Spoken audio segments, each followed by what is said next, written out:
The most common unwritten rule of life is one most people quietly break is listening not to understand, but to respond. You've probably felt it. You're talking, explaining something real, and the other person is already forming their reply. Not out of malice, just habit. It's how most of us were taught to communicate, respond quickly, have a point, make it count. But the real power in a conversation isn't in having the next word. It's in giving someone the space to finish theirs. Listening to understand means dropping the need to be right or clever. It's about tuning in, not just to what's said, but how it's said. The pace, the tension, the pauses. That's where the meaning lives. Take a simple example. Someone says, "Work's been overwhelming lately." A response-driven habit kicks in. "Ugh, same here." The topic bounces back to you. But a more generous move would be to stay with them. "What's been going on?" That small difference shifts the whole tone, from competition to connection. Psychologically, this kind of listening creates safety. It lowers defenses. It builds trust. When someone truly feels heard, they don't need to raise their voice or repeat themselves. They relax. They open up. And they carry that moment with them. Because they weren't just answered. They were understood.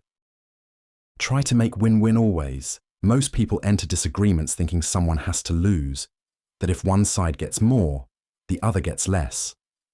But that assumption leaves something on the table, the chance to make it work for both sides. The idea of a win-win outcome isn't just business jargon, it's rooted in psychology and human behavior.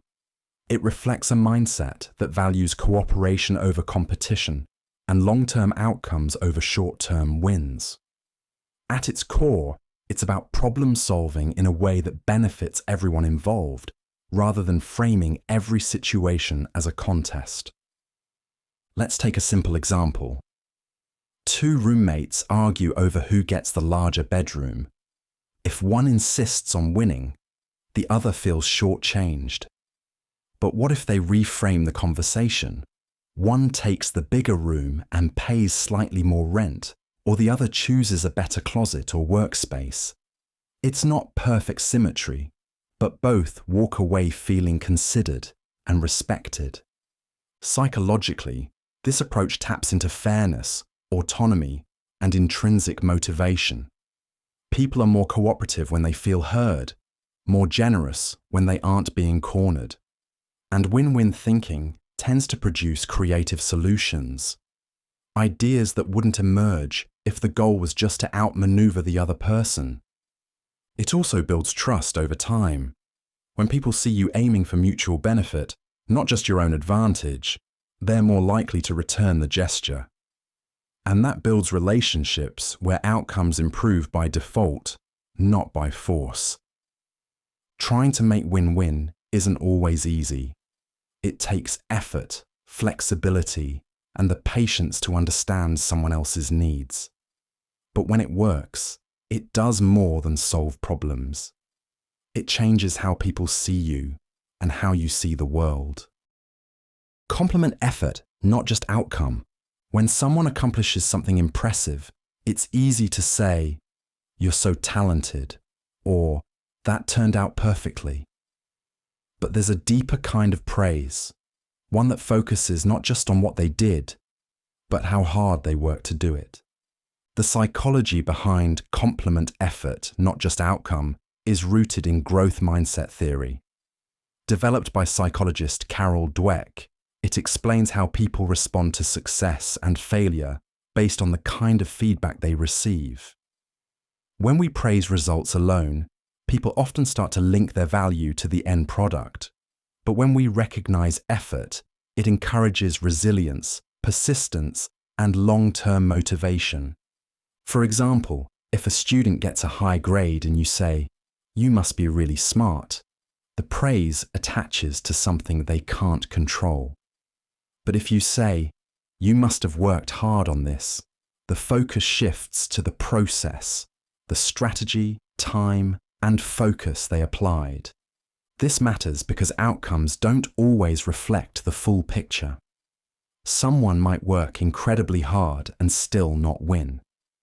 Complimenting the effort tells them their work mattered, even if the final result didn't go their way. It builds confidence that's based on input, not just luck or natural ability. This applies far beyond academics. Telling a friend, "I can see how much thought you put into this," or a colleague, "I noticed how carefully you handled that situation," reinforces behaviors they chose, not just results they achieved. Effort-based praise supports emotional well-being because it's rooted in something people can keep doing. It rewards the process, not just the moment. And that helps people stay motivated, learn from setbacks, and take pride in how they show up, even when the outcome is still unfolding. Own your slice of the mess first. This idea comes from principles in conflict resolution and behavioral psychology. In any disagreement, responsibility is almost never one-sided. But conversations go nowhere when both people focus only on defending themselves. When you start by acknowledging your own part, however small, it lowers defensiveness and opens the door to progress. Psychologically, this works because it activates something called reciprocity. When one person shows vulnerability or takes responsibility, the other person is more likely to do the same. It shifts the dynamic from opposition to collaboration. Here's what it looks like in real life. Say you and a coworker had a tense exchange. Instead of opening with, "You misunderstood me," you might say, "I realize I interrupted you, and that probably didn't help." That simple act of ownership changes the tone. It shows emotional maturity, and it earns trust. This applies to personal relationships too. Telling a partner, "I got defensive, and I shouldn't have," often softens the ground for a more honest conversation. Even if you think the other person's role was bigger, naming your part first makes it more likely they'll reflect on theirs. Owning your slice doesn't mean taking the blame for everything. It just means going first and focusing on what you control. It signals that you're here to understand, not just to be right. And in many cases, that one small admission is what turns a standstill into a breakthrough. Mirror feelings first. Fixes can wait. A friend says, "I'm just so tired of everything right now." And before they finish, you're already listing things they could try. More sleep, a walk, maybe a vacation. It's automatic. But in that moment, what they really needed was something else, to feel understood. The idea behind mirror feelings first, fixes can wait, is simple but powerful. When people share emotional struggles, their first need isn't usually advice, it's validation.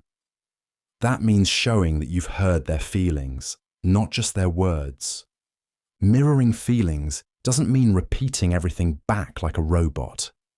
It means naming or reflecting the emotion they're expressing in a calm, clear way. If someone says, "I feel stuck," a mirrored response might be, "That sounds really frustrating." No suggestions yet. Just acknowledgement. What this does is lower emotional resistance. When someone feels seen and understood, they're more open to conversation and, even later, problem solving. If you skip this step and go straight into, "Here's what to do," it can come off as dismissive, even if your intentions are good. Psychologically, this taps into a basic human need, emotional validation. We all want to know that what we're feeling makes sense to someone else. When that happens, the brain starts to calm down, making people more able to process their thoughts and consider next steps. Mirroring feelings isn't complicated, but it takes awareness. You're listening not just for facts, but for tone, energy, and emotion. It's a pause before the plan. And that small pause can change the whole direction of a conversation, for the better. Keep your humor fresh. There's a reason the same joke gets a laugh once, and an eye roll the third time. Humor relies on surprise, and repetition kills surprise. In psychology, this is tied to what's called habituation, the brain's tendency to stop reacting to things it's seen before.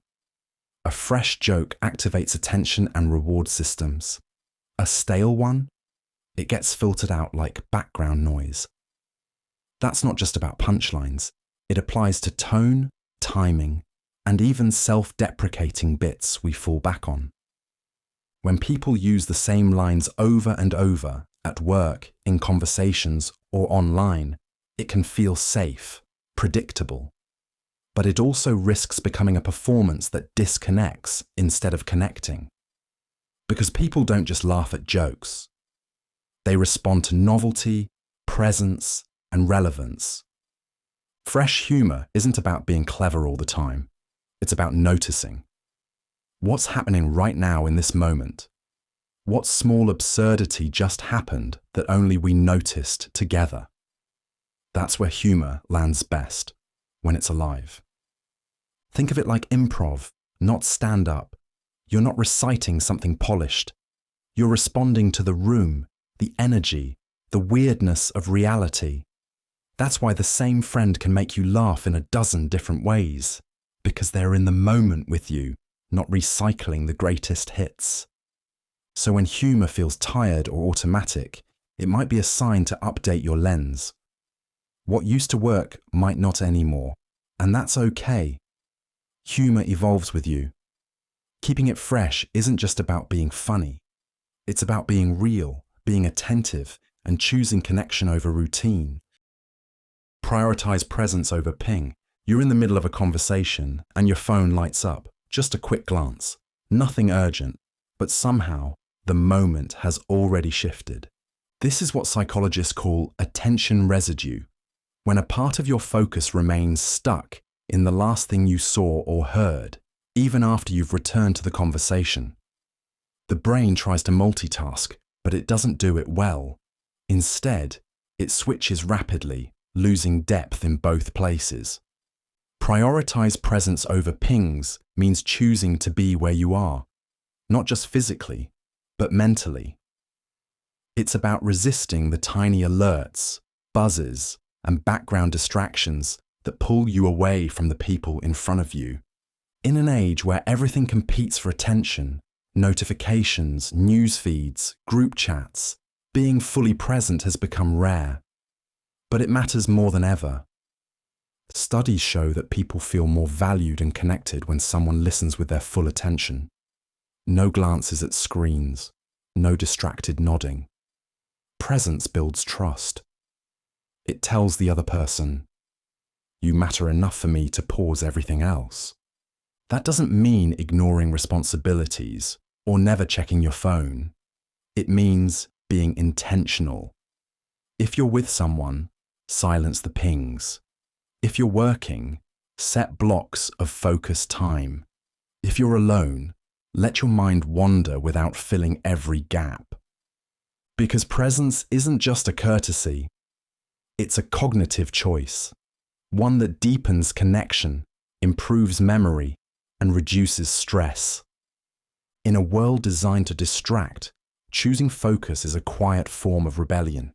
It says, "This moment deserves my full self." Not the fragmented version, not the half-here kind, but the one that notices, listens, and stays. Pass the praise and hold the fault. When something goes well, it's tempting to take the credit. When it goes wrong, the instinct is often the opposite, point somewhere else. But in strong relationships and effective leadership, the rule is simple. Pass the praise and hold the fault. Psychologically, this principle taps into how people respond to fairness, trust, and emotional safety. When someone takes credit for a group success without recognizing others, it triggers feelings of resentment and exclusion.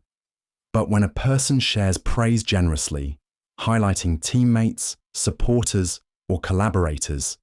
It strengthens connection and motivation. On the flip side, when things go poorly, holding the fault means taking ownership before shifting blame. This reflects what psychologists call internal locus of control, the belief that you're responsible for your actions, even in difficult outcomes. It's not about absorbing blame for everything. It's about being accountable for your part, especially when others might be watching how you respond under pressure. For example, in a workplace setting, a manager who says, "The team did a fantastic job, this was their win," builds morale. If something falls short and they say, "That's on me, I should have caught it earlier," they build credibility. Over time, this balance creates a culture where people feel safe to contribute and honest about mistakes. This approach also works in friendships, families, and communities. Giving someone credit for their effort while taking responsibility for your own missteps models emotional maturity. It shows that praise isn't a competition and that accountability isn't weakness. In psychology, these behaviors promote trust and cooperation. People remember who gave them credit and who stood up when things went sideways. And those small decisions in everyday interactions are what shape how you're seen, not just as capable, but as someone worth following. Kindness is doing, not offering. Most people want to be kind. They'll say things like, "Let me know if you need anything," or "I'm here if you want to talk." But in practice, those offers rarely turn into action. And that's what this idea gets at. Kindness is doing, not offering. From a psychological standpoint, offering kindness feels good to the giver. It checks a box. I said something supportive. But to the person on the receiving end, especially if they're stressed or struggling, a vague offer can feel like one more task to manage. It requires them to identify a need, find the right way to ask, and risk feeling like a burden. Kindness becomes more meaningful when it skips the offer stage and moves straight into something practical. If a friend is having a hard time, don't just say, "Let me know if you need anything." Show up with a meal, text them a playlist, water their plants. These small, concrete actions are easier to receive and far more impactful. Psychologically, this is tied to a concept called social friction, the little barriers that make it harder for someone to accept help. Vague offers create friction because they shift the work back onto the person who's already depleted. Doing something specific lowers that barrier completely. This principle also shows up in group settings. Saying someone should check in on them doesn't help as much as actually making the call. Words of support matter, but action delivers the real relief. Kindness that's visible, physical, and low pressure makes people feel genuinely cared for. And often, it's not the size of the gesture that matters. It's that someone noticed and acted without waiting to be asked. That's when kindness really lands. Rest is a strategy, not a reward. Most people treat rest like a reward, something you earn only after the work is done. But in psychology, rest isn't a luxury or a break from productivity. Rest is a strategy. This idea is based on how the brain and body handle sustained effort. When we work non-stop, especially under pressure, our focus, decision-making, and creativity all start to decline. That's because mental energy, like physical energy, isn't infinite.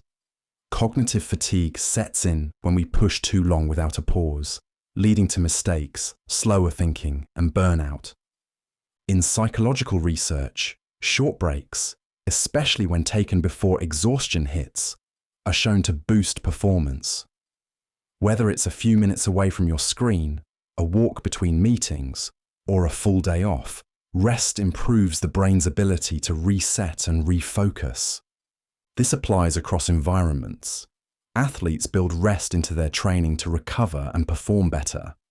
Musicians and surgeons use structured pauses to maintain precision.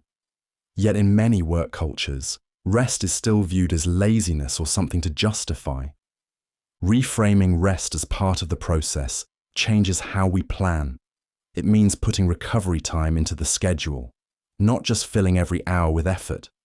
It's not about doing less, it's about doing smarter. A rested mind makes better decisions. It's more creative, more emotionally regulated, and more resilient.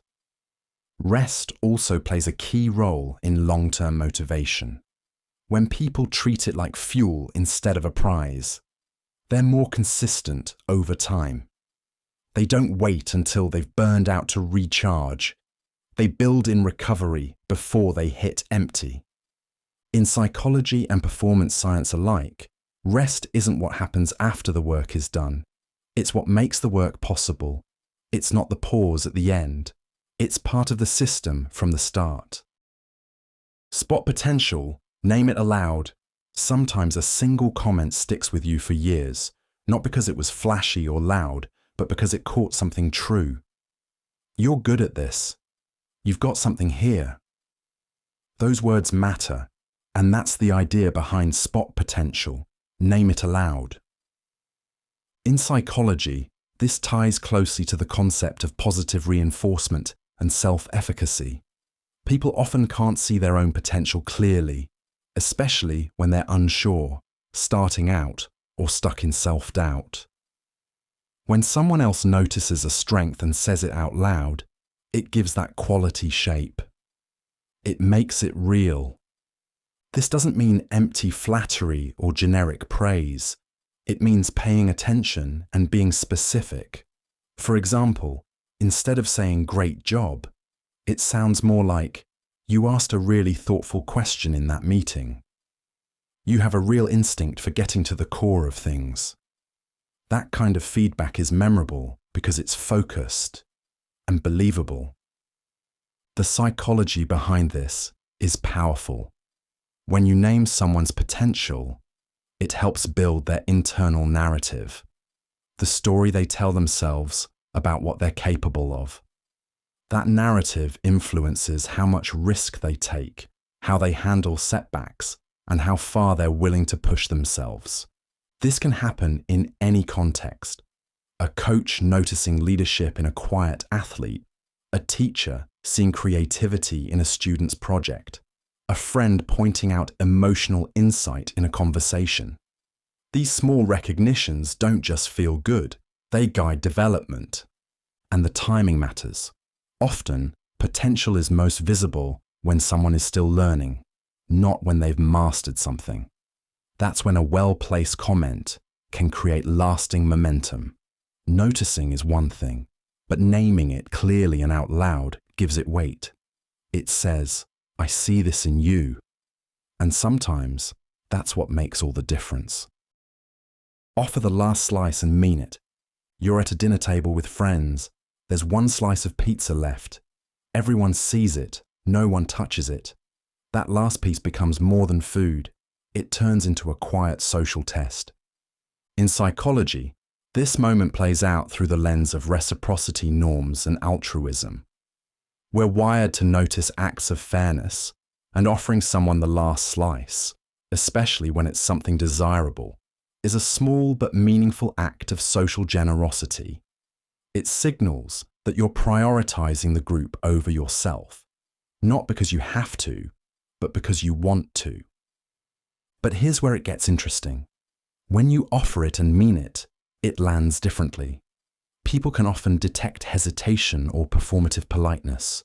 That awkward pause, that slow reach after saying, "You sure?" It tells others the offer came with strings. True generosity, even in tiny moments, is felt when it's clean. No guilt, no expectation of praise, just a genuine act of sharing. In behavioral studies, researchers often refer to this as costly signaling. The idea is that real generosity involves giving up something of value. not just offering what you didn't want anyway.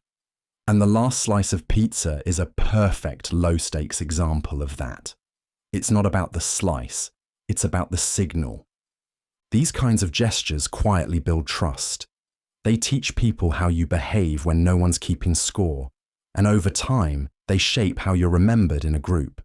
So when the last slice is sitting there and you say, "You can have it," if you really mean it, you're not just being nice. You're reinforcing the kind of culture people want to be part of. A culture of unspoken respect, shared space, and good faith. One small action that leaves a lasting impression. Laugh at yourself before anyone else can. You trip over your own feet in front of a crowd. It's awkward. Everyone sees it. But then you say, "And that's why I never became a dancer." Suddenly people laugh with you, not at you. That's the psychology behind laugh at yourself before anyone else can.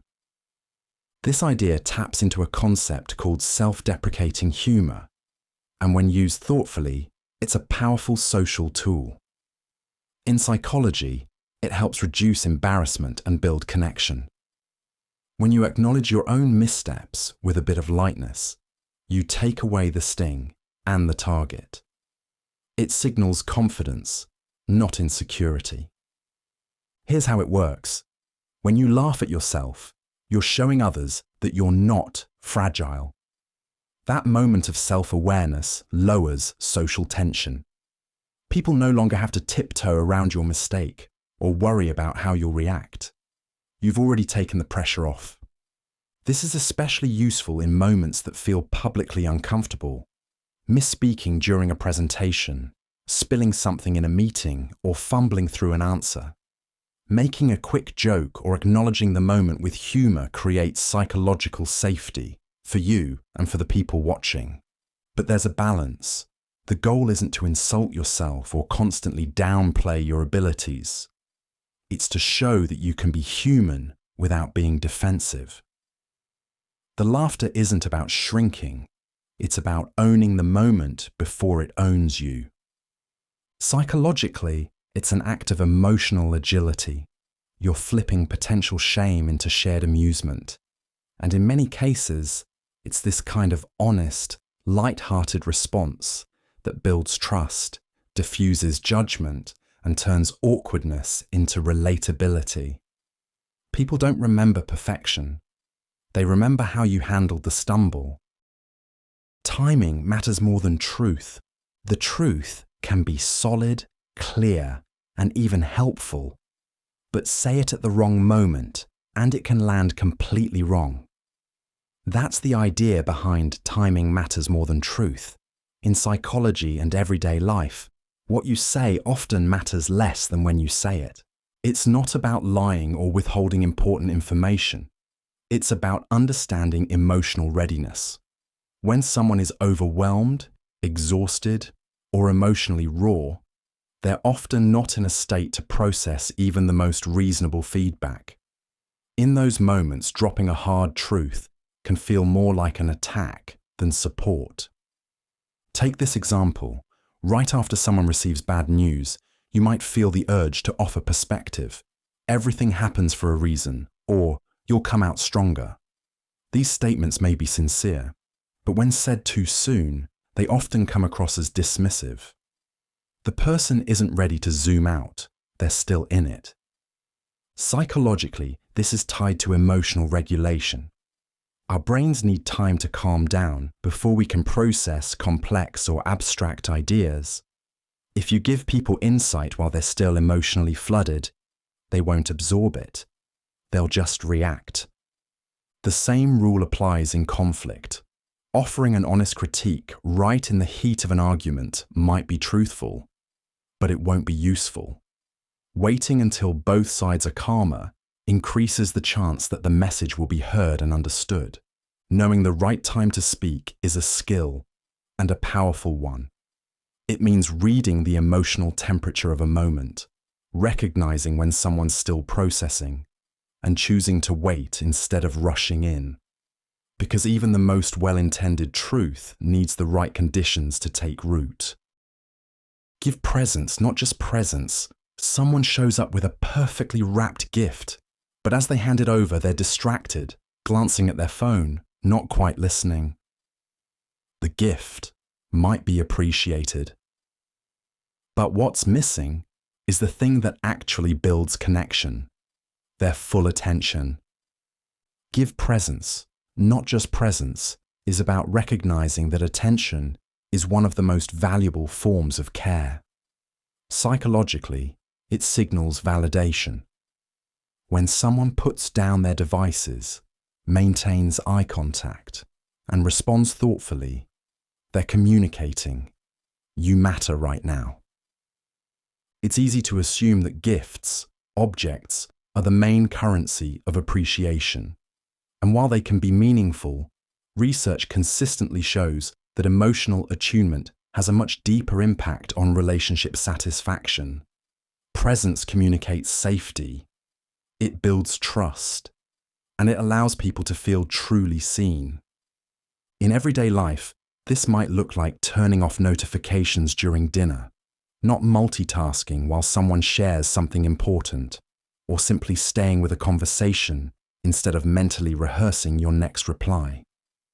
These small acts, though invisible, create emotional warmth that's hard to replicate with material items. Presence also has psychological effects for the giver. When you're fully engaged, your own stress levels drop, your empathy strengthens, and your sense of connection grows. Giving attention isn't just kind, it's regulating. That's why moments of true presence often stay with us longer than any physical gift. A memory of someone listening without judgment. A quiet afternoon where time didn't feel rushed. These experiences aren't just felt, they're stored. And long after the gift is forgotten, the presence remains. Compliments land best when they're spontaneous. A compliment that catches you off guard often sticks with you longer. It feels real, honest, maybe even a little surprising. That's the power of spontaneity. The idea that compliments land best when they're spontaneous comes from how people process sincerity. In psychology, we tend to trust feedback that feels unrehearsed. When a compliment seems planned, overly polished, or timed to impress, it can come across as strategic instead of sincere. Spontaneous compliments, by contrast, feel like natural thoughts that made it to the surface. You see someone solving a problem quickly and say, "That was smart thinking." Or during a conversation, you pause and say, "You explain things in such a clear way." These moments feel genuine because they weren't clearly designed to win favor. They just happened. This taps into something called perceived authenticity. When a compliment doesn't feel like it's trying to achieve anything, approval, attention, or influence, it's easier to trust. The brain responds positively to praise, but it responds better when it senses that praise wasn't manufactured. This also applies to timing. Compliments given immediately after noticing something feel more connected. Waiting too long or delivering praise in a scripted or routine way can dilute the impact. It feels like an obligation rather than a reflection of what someone actually noticed or appreciated. Spontaneity doesn't mean being careless, it means being present. The best compliments often come from actually paying attention, not from remembering to say something nice. And when people feel like you notice them in real time, not just out of politeness, they're more likely to remember it, believe it, and feel valued because of it. Check in twice, the second ask matters. In psychology, there's a concept called emotional masking. It's when people hide what they're feeling to appear composed, strong, or just to avoid uncomfortable attention. "I'm fine" is often a reflex, a quick way to signal, "I don't want to talk about this right now," or "I don't know how to explain it." The first time you ask, "How are you?" most people give the automatic answer, But when you check in a second time, calmly, kindly, and without pressure, it sends a different signal. It says, I actually care about the answer. That small act of asking again can be the difference between someone staying quiet and someone opening up. This doesn't mean pushing for details or demanding vulnerability. It means giving people permission to share more, if they want to. For example, after someone brushes off a first check-in, following up with, "Are you sure you're okay?" Or even, "If there's more going on, I'm here," lets them know the door isn't closed. This approach works because it creates psychological safety. The first ask tests the waters. The second ask shows consistency. It proves your concern wasn't just polite small talk. In both personal and professional relationships, people often remember who circled back. That second check-in tells them they're not invisible. And for someone who's struggling, knowing they're being seen, even just a little more closely, can make it easier to take the next step toward honesty, support, or simply feeling less alone. Assume error, never malice. A person cuts you off in traffic. Your first instinct? Probably anger. Maybe even the thought, they did that on purpose. But most of the time, they didn't. They just didn't see you. This idea, assume error, not malice, is a simple but powerful mindset shift. In psychology, it's tied to something called the fundamental attribution error, our tendency to blame others' actions on their character rather than their circumstances. When someone's late to a meeting, we might think they're lazy. If they miss a message, we think they're ignoring us. But more often than not, the cause is something mundane: traffic, stress, forgetfulness. Not a personal slight, just a human slip. Assuming error doesn't mean being naive or ignoring patterns of behavior. It just means that our default explanation should leave room for imperfection, not ill intent. This mental shift lowers unnecessary tension. It slows reactive judgments. And it can prevent small misunderstandings from turning into big conflicts. In practice, it looks like pausing before responding, giving someone the benefit of the doubt, saying, maybe they didn't realize, instead of, they knew exactly what they were doing. It's a habit that requires restraint, but it builds resilience in relationships. Whether with co-workers, family, or strangers, this principle invites curiosity instead of confrontation. Humans make mistakes constantly. That's not cynicism, it's reality. But if we treat every slip-up as an attack, we burn bridges before we even understand what happened. Assuming error first doesn't excuse everything, but it gives us space to see more clearly, and often to respond with more grace. Let one car in. Civilization survives another day. You're crawling through bumper-to-bumper traffic, late for something, tension building. Then, someone signals to merge. You hesitate. Do you let them in or tighten the gap? It's a tiny moment, but in psychology, this kind of decision carries surprising weight. Let one car in. Civilization survives another day. It's a funny way to say something serious. Small acts of cooperation keep social order intact. This idea ties into what psychologists call pro-social behavior, choices made to benefit others, often with no direct payoff. When you let a car in, you're not earning money or gaining status, but you're reinforcing a culture of trust. And in crowded cities or stressful commutes, that trust is easy to erode and hard to rebuild. Psychologically, letting someone in activates empathy-based decision-making. It signals that you recognize another person's presence and need, even if it mildly inconveniences you. This kind of action taps into what social scientists call reciprocity norms. the expectation that kindness will eventually be returned, even if not immediately. Interestingly, studies show that witnessing or performing small prosocial acts can lower stress. It gives the brain a sense of control and meaning. And when people observe others being courteous, like yielding a lane, they're more likely to do the same. It becomes self-reinforcing. This applies far beyond traffic, holding a door, letting someone speak, giving space on a crowded sidewalk. These aren't just manners, they're micro-investments in shared dignity, and each one nudges our environment a little closer to civility.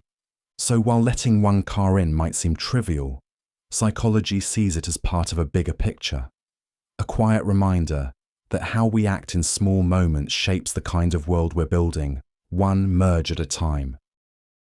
Voice notes beat texts for complex tone.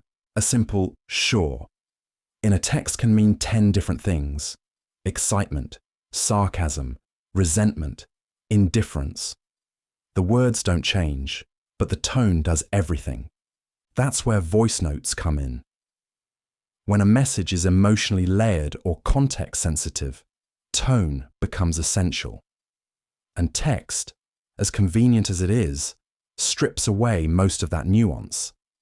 Psychologists call it paralinguistic communication, the pitch, pace, volume, and rhythm that add meaning to what we say. These subtle vocal cues are lost when we reduce complex emotions to flat characters on a screen. That's why something intended as playful might come off as cold, or a message meant to reassure could feel abrupt. Voice notes restore that missing layer. They let warmth come through, or softness, or seriousness, the sigh before a sentence, the pause after a difficult word. All of it shapes how the message lands, especially in moments of tension, vulnerability, or ambiguity. Hearing someone's actual voice can prevent misunderstandings before they spiral. It signals effort, care, and presence. It says, "This moment matters enough to speak out loud." Of course, not every message needs one. But when the content is complex, when emotions are mixed or timing is delicate, voice can do what text can't. It creates connection, even from a distance. In digital communication, clarity isn't just about choosing the right words. It's about delivering the right feeling. And when the stakes are high or the meaning is layered, your voice is often the better vehicle. It carries not just information, but intention. And in psychology, that's what makes all the difference. Decline like you'd want to be declined. Nobody likes being told no, but how it's said makes all the difference. That's the idea behind decline like you'd want to be declined. In psychology, it's a principle rooted in empathy and social reciprocity, treating others the way you'd want to be treated when roles are reversed. A decline doesn't have to be harsh, dismissive, or awkward. In fact, a thoughtful no can actually strengthen trust because it shows honesty with care. It's not just about saying no, it's about how you say it. When someone asks for help, time, or inclusion, and you can't say yes, the delivery matters. A vague or abrupt "I can't" can feel like rejection of the person, not just the request, but a response like, "I really appreciate you thinking of me. Right now, I can't commit, but I'd love to be involved another time," delivers the same message with clarity and respect. This applies across situations, work, friendships, invitations. Declining with warmth and specificity shows that you're not avoiding the person, just the task or timing. Psychologically, this helps preserve relational trust. The sense that even when boundaries are drawn, the connection still matters. And it works in reverse too. When you decline kindly, you model how you'd want someone to respond to your own requests. This sets a tone for mutual understanding in future interactions. From a behavioral perspective, practicing thoughtful declines also helps reduce people-pleasing patterns. It proves that boundaries don't have to be cold or guilt-ridden. They can be clear and compassionate. Ultimately, saying no is part of life. But when done with empathy and respect, it becomes more than a refusal. It becomes a message of mutual dignity. And that's something people remember far more than the no itself. Step aside without being asked. You don't need a sign to know when you're standing in the way. Whether it's at a subway exit, a store entrance, or just a crowded sidewalk, learning to step aside without being asked is one of the simplest forms of social intelligence. This behavior reflects what's known in psychology as pro-social behavior. Actions intended to benefit others, even in small, everyday ways. It's not about grand gestures. It's about recognizing shared space and adjusting yourself so that others can move more freely. It might seem minor, but the mental skill behind it is called situational awareness. Situational awareness means noticing what's happening around you, who's trying to pass, who looks rushed, or how much space you're taking up. When you move without being asked, you're not just being polite. You're reducing the mental load on others. They don't have to speak up, navigate around you, or feel uncomfortable. You've already solved the problem they were silently facing. This small move also activates something called reciprocal altruism. People who witness or benefit from these unnoticed kindnesses are more likely to pay it forward. One step aside can set off a chain of social cooperation. It's not about being overly self-conscious. It's about tuning into your environment and recognizing that everyone's trying to get somewhere. Social harmony often hinges on these unsaid, low-effort choices. Stepping aside isn't dramatic. It doesn't earn applause, but it creates ease, preserves flow, and shows you're aware of others. Something that makes public spaces feel just a bit more civil. Learn the lesson before labeling the day bad. Some days just don't go your way. You spill coffee, miss a deadline, argue with someone you care about, and by noon you've already decided, this is a bad day. But psychology suggests a more useful habit. Learn the lesson before labeling the day bad. This idea connects to how the brain processes experience. When something negative happens, we tend to apply a sweeping judgment. It's called cognitive filtering, focusing on what went wrong and using it to define the entire day. But this pattern can lead to unnecessary stress, pessimism, and even burnout. The alternative is cognitive reappraisal, stepping back, noticing the situation, and asking what it's trying to teach you. Instead of saying, "This day is ruined," you might say, "That conversation didn't go well. Maybe I need to rethink how I approached it." The focus shifts from labeling the day to extracting insight from it. Here's how it works in practice. You mess up a presentation at work. Rather than letting it ruin your mood for hours, you pause and ask what could help next time. Prepping earlier, slowing down, or clarifying your message. That small shift from judgment to learning changes how the rest of the day unfolds. Psychologically, this technique helps reduce rumination, the loop of negative thoughts that can intensify stress. It also builds resilience, your ability to bounce back from setbacks by reframing how you see them. A day with a setback isn't automatically a bad day. It's a day with feedback. And by learning from what went wrong before labeling the entire experience, you build a more balanced view of both yourself and your circumstances. It's a small habit, but one that makes emotional balance a little easier to hold on to, especially when everything feels off track. Share clouds as often as sunshine. When something good happens, it's easy to share. A new job, a funny story, a vacation photo, it all flows naturally. But when things feel heavy or uncertain, most people hesitate. They keep it in. not wanting to bring others down. That's where this idea comes in. Share clouds as often as sunshine. In psychology, this connects to emotional openness and authentic self-disclosure. The ability to share a full range of feelings, not just the positive ones. Many people filter what they share, thinking only good news is acceptable in conversation. But that pattern creates emotional gaps.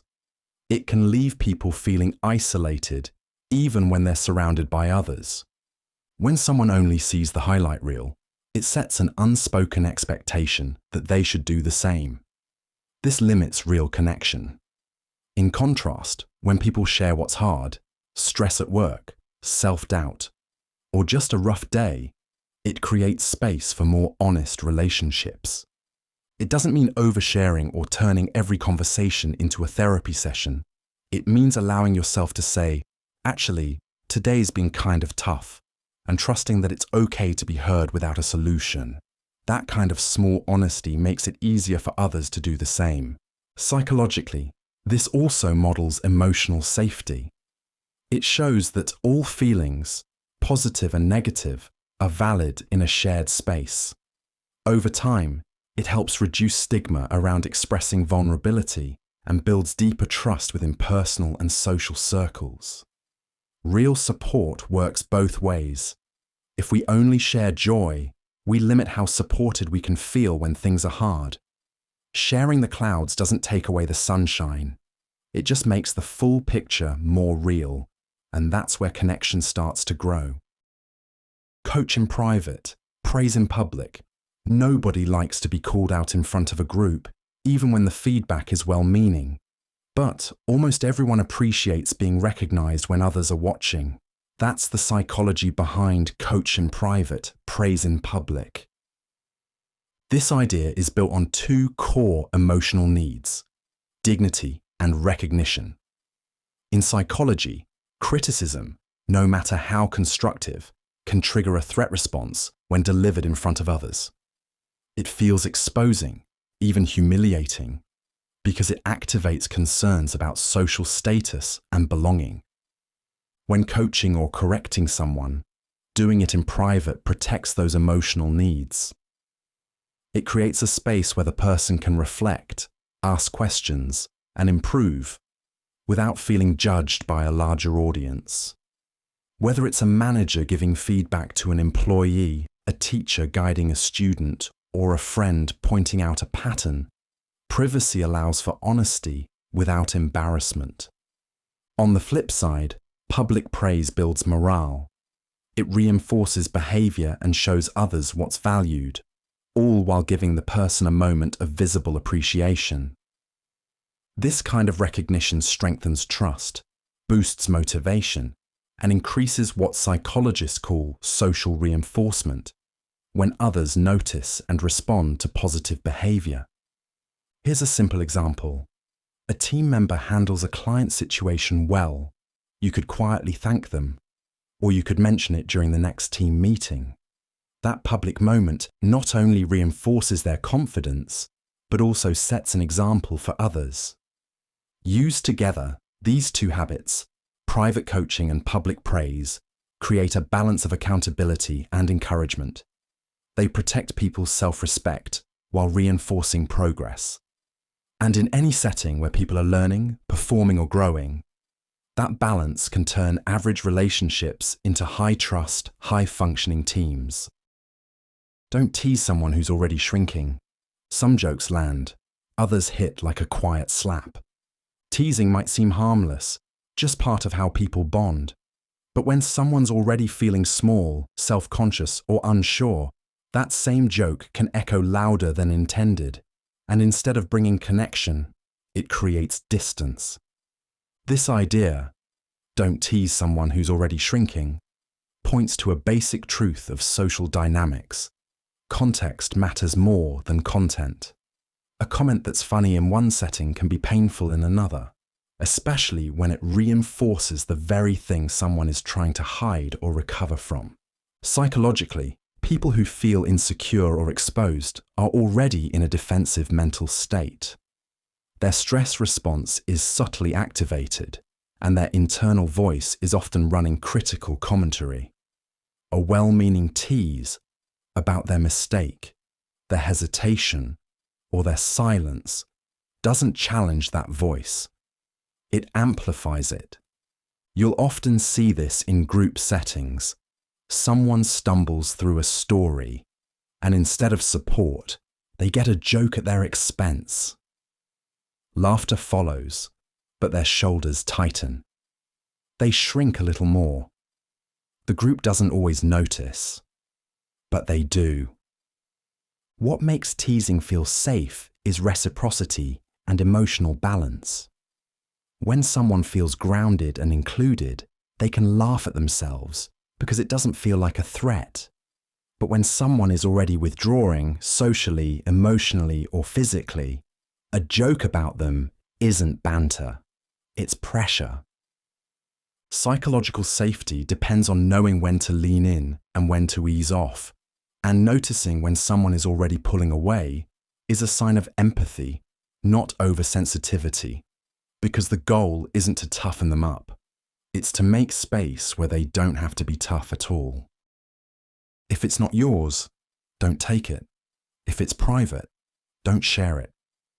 You see a phone left behind on a table, or you hear a private story shared in a moment of trust. In both cases, you have a choice. Psychology tells us these are more than moral decisions.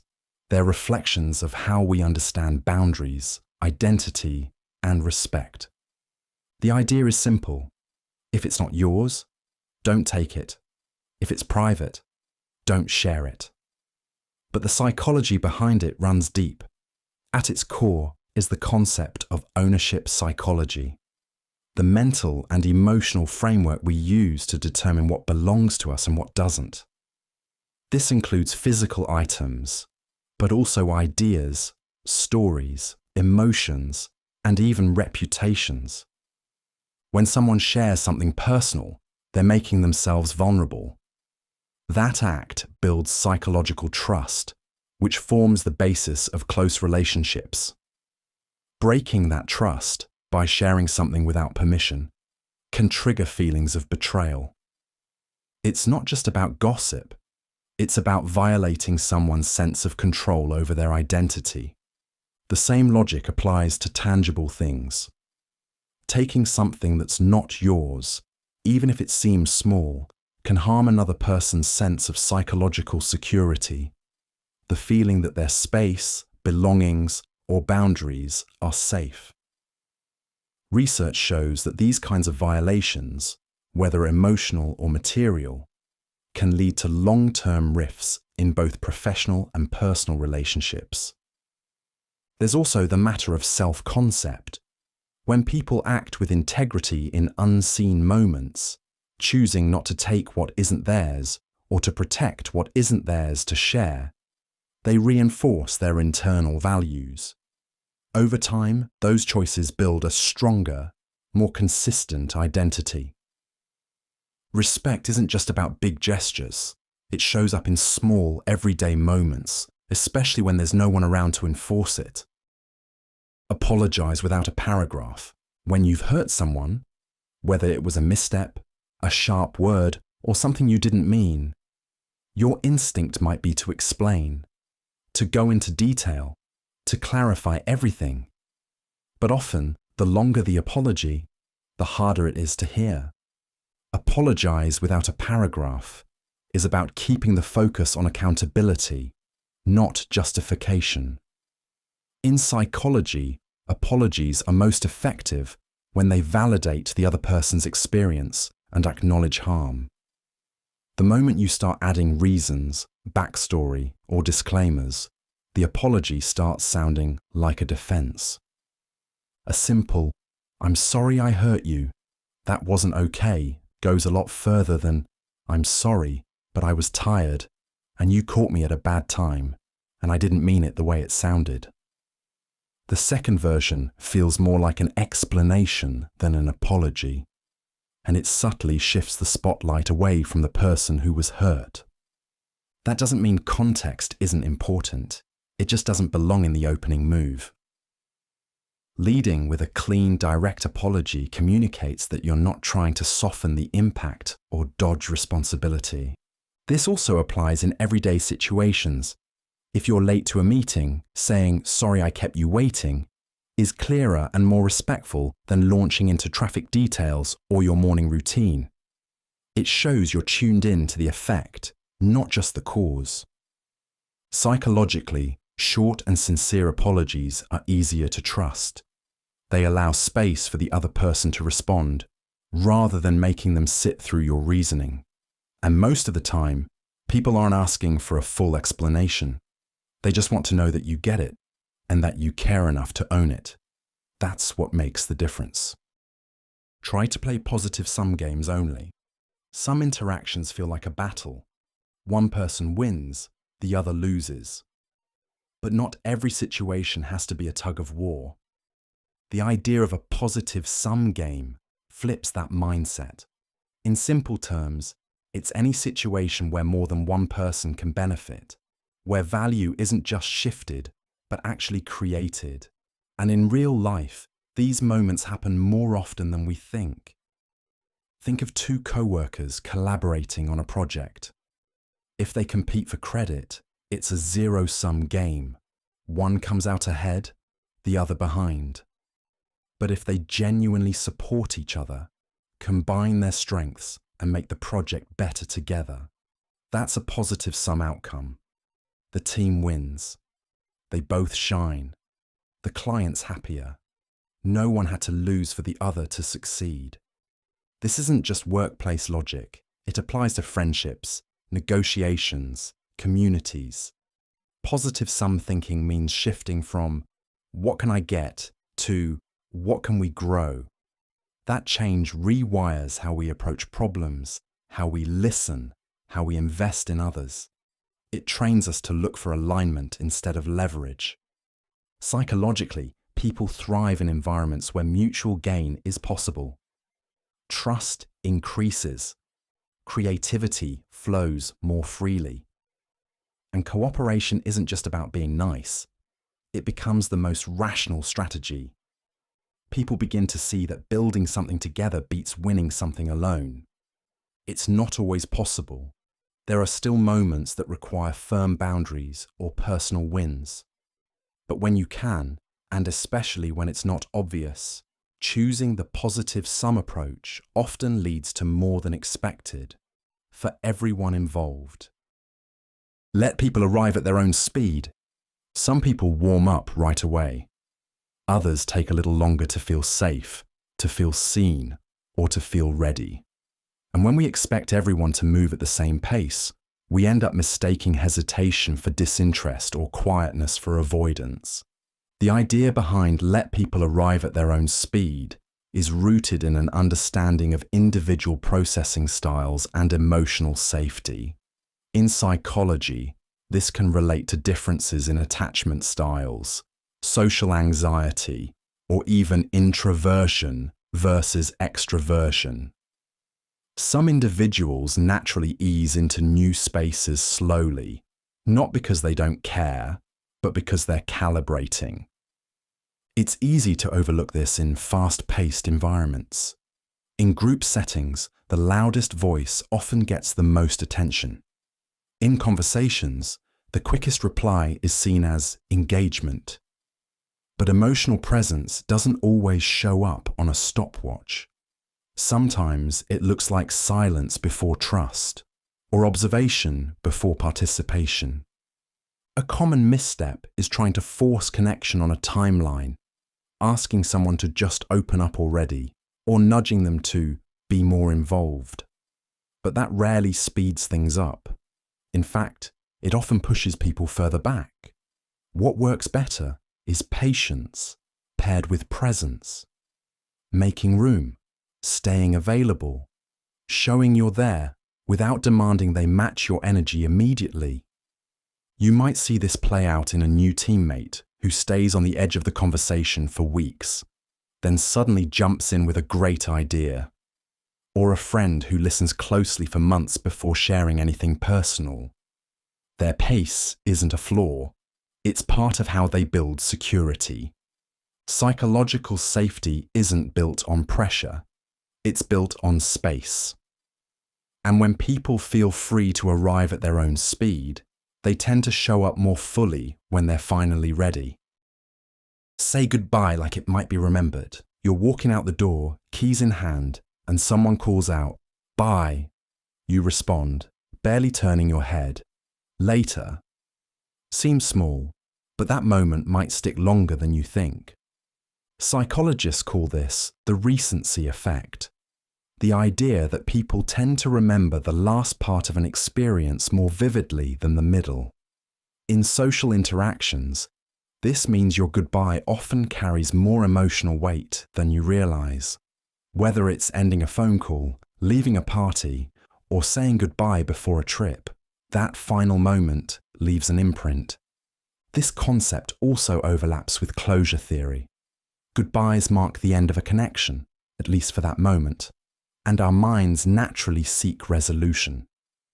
If the goodbye is cold or careless, it can leave someone feeling unsettled, even if the rest of the interaction was warm. And it's not just about grand farewells. A short but intentional "take care, I'm really glad we talked" can feel genuine and complete. It doesn't need to be dramatic, just thoughtful. A goodbye done well respects the conversation that came before it. It says, "This mattered." In workplace psychology, exit interactions are studied closely. Leaders who thank people for their effort, even when they're leaving a company, are remembered more positively, and those partings often set the tone for long-term professional relationships. The bottom line? Whether it's a 5-minute chat or a long visit, the final words you choose matter. They help shape how the whole exchange is remembered. A little warmth at the end can elevate everything that came before it. So when it's time to leave, don't just exit. Land the goodbye. Make it intentional, because sometimes the last thing you say becomes the thing they remember longest. Treat your future self as a friend you care about. It's easy to leave dishes in the sink or skip the early bedtime thinking, "I'll deal with it tomorrow." But in psychology, there's a smarter mindset. Treat your future self as a friend you care about.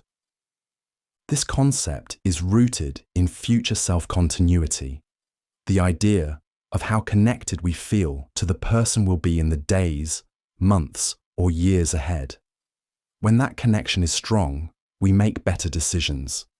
We invest more in our health, goals, and responsibilities. Not out of guilt, but out of consideration. Imagine a close friend was going to inherit your current situation tomorrow. Your to-do list, your mess, your commitments. You'd probably want to make it a little easier for them.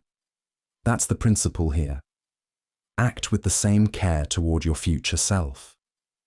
Psychologically, people who view their future self as someone else tend to procrastinate more and make short-term choices that lead to long-term stress. But when you see that future version of yourself as real and worth helping, your behavior changes. You take 5 extra minutes to prep for the morning. You stretch, hydrate, and rest. Not because it's urgent now, but because you know someone. You will appreciate it later. This mindset can also reduce regret. It bridges the gap between impulse and intention. It reminds us that long-term well-being isn't built in dramatic gestures. It's built in small, consistent acts of kindness toward the person you'll be tomorrow. By treating your future self like a friend, not a stranger you leave problems for, you start creating systems that are sustainable. That shift in perspective, though simple, rewires how we think about effort, time, and self-care. It turns every choice into a chance to take better care of the person who'll benefit most, the next version of you. Celebrate micro wins, they fuel macro ones.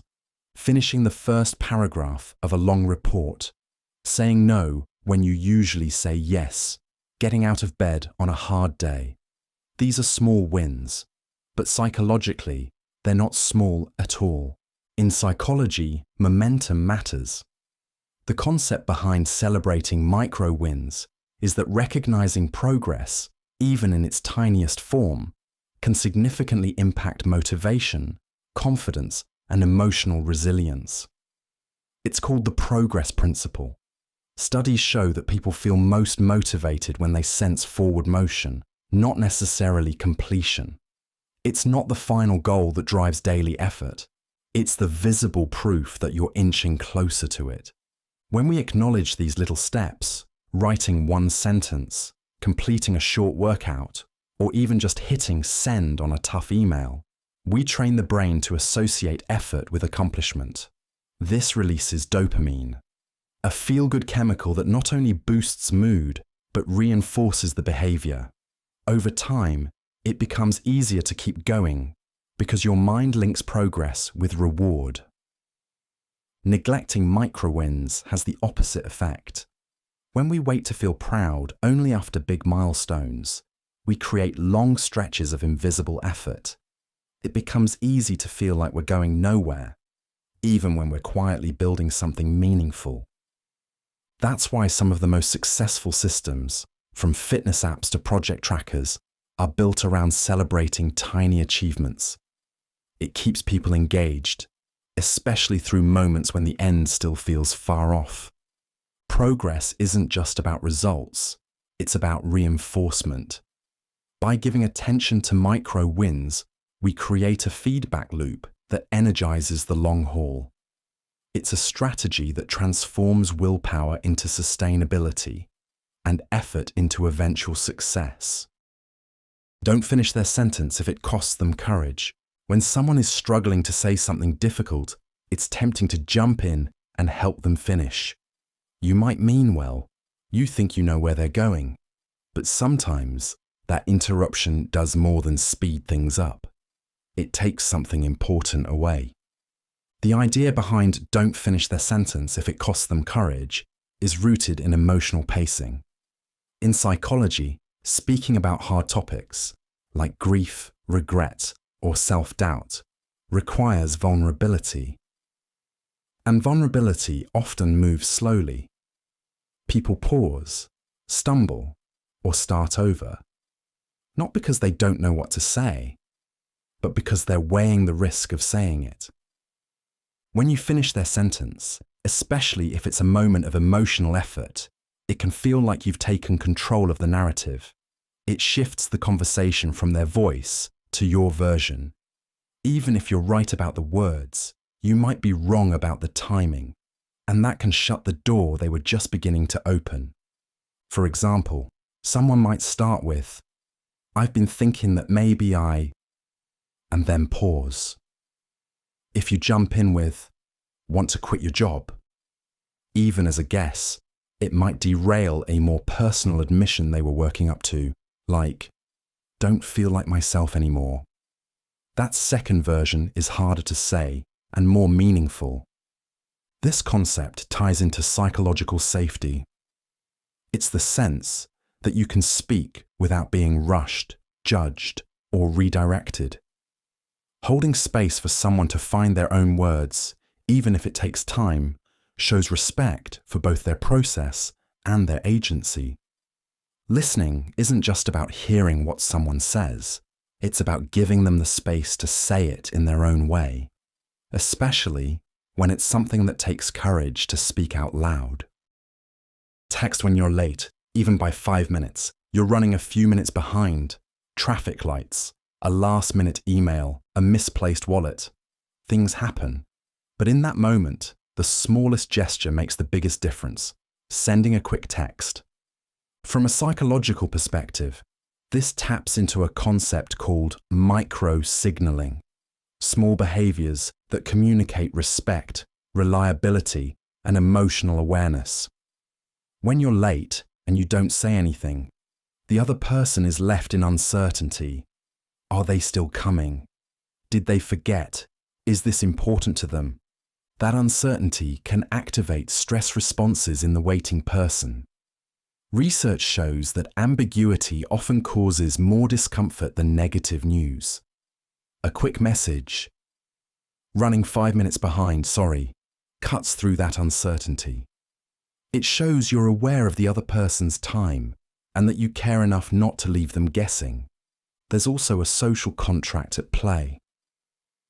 In modern social psychology, punctuality isn't just about showing up on time. It's about trust. When you communicate delays, even small ones, you reinforce that your word has weight and that you respect shared plans. It's especially powerful in low-stakes situations. Meeting a friend for coffee, hopping on a group call, joining someone for a walk. In these moments, a small check-in builds emotional safety. It says, your time matters even when the schedule slips. The act itself is tiny, seconds to send, but the effect lingers. It softens the weight. It keeps the connection warm. It reminds both people that even when plans shift, the relationship stays steady. Because in the end, a quick text doesn't just notify, it affirms, and that's often what people remember. Too many yes becomes self-betrayal. You agree to help with one more thing. You add another meeting to an already packed day. You say yes again, even though every part of you is saying, not this time. It feels generous in the moment. But over time, it becomes something else entirely. The idea that one yes too many becomes self-betrayal is rooted in the psychology of boundaries and emotional well-being. Saying yes can feel like the right move, polite, helpful, supportive. But when it's repeated without limits, especially at the cost of your own time, energy, or needs, it shifts from generosity to neglect. In psychology, this often relates to people-pleasing behavior, a pattern where individuals prioritize others' needs over their own to avoid conflict, disappointment, or rejection. While it may appear kind on the surface, over time it leads to burnout, resentment, and disconnection from your own priorities. Self-betrayal happens not with one major decision, but through small, repeated compromises. You skip rest, delay your goals, and neglect your needs, not because someone asked too much, but because you didn't stop saying yes. This doesn't mean you should stop being helpful or flexible. It means becoming intentional. Every yes should have room to come from choice, not obligation. When your calendar, energy, or values say no, honoring that limit protects your sense of integrity. Psychologically, setting boundaries isn't selfish. It's an act of self-respect. It teaches others how to treat you, but more importantly, it teaches you that your time and limits matter. And when you build that habit, your yes becomes more meaningful because it's no longer automatic. It's deliberate, and that's when generosity becomes sustainable, not just expected.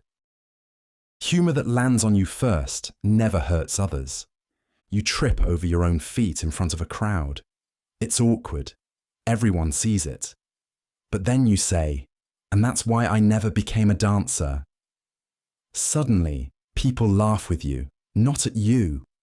That's the psychology behind laugh at yourself before anyone else can.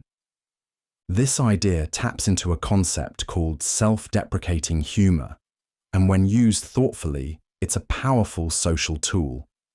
In psychology, it helps reduce embarrassment and build connection.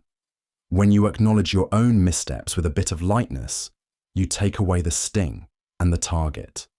It signals confidence, not insecurity. Here's how it works. When you laugh at yourself, you're showing others that you're not fragile. That moment of self-awareness lowers social tension.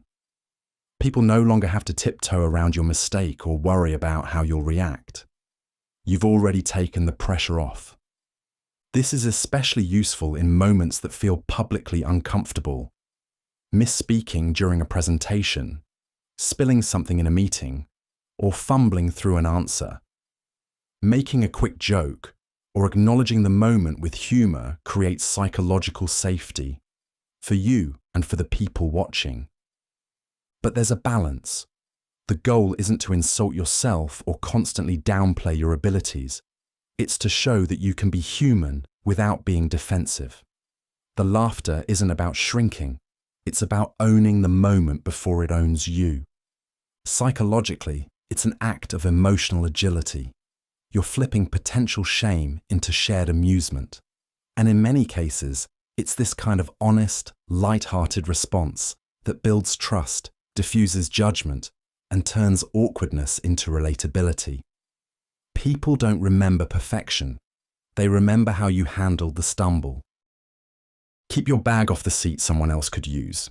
You step onto a crowded train or into a busy waiting room and spot it, a perfectly good seat blocked by a bag. No one's sitting there, just a backpack taking up more space than it needs. It's a small action, but it communicates something larger. The psychology behind keeping your bag off a seat someone else could use is about spatial awareness and social signaling. In shared public spaces, we constantly read each other's behavior to gauge what's allowed, welcome, or off limits. Taking up more than your share of space, especially when others are clearly looking for somewhere to sit, can register as a subtle form of dominance or disregard. This taps into a broader idea in psychology called territorial behavior. We all have an instinct to claim space, especially in unfamiliar or high-density environments. But in public settings, that instinct has to be managed. When someone puts their bag on a seat during rush hour, it's often less about comfort and more about avoiding interaction. The message is clear: don't sit next to me. And people pick up on it.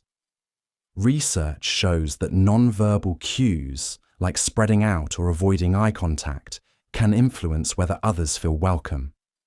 It's not just about physical space, it's about emotional space too. Removing your bag isn't just about making room. It's a signal of consideration. It says, I see you, and I recognize that this space doesn't belong to me alone. It creates a sense of inclusion without needing to say a word. So while it might feel like a tiny gesture, it plays a role in how people experience fairness, respect, and shared community, one seat at a time. Let absence teach you as much as presence. Sometimes the clearest message is the one nobody says, and sometimes the biggest impact is left by what's missing. Let absence teach you as much as presence is a reminder that psychology doesn't only operate in what's said and done, it also plays out in what's withdrawn, what's missing, what goes unsaid.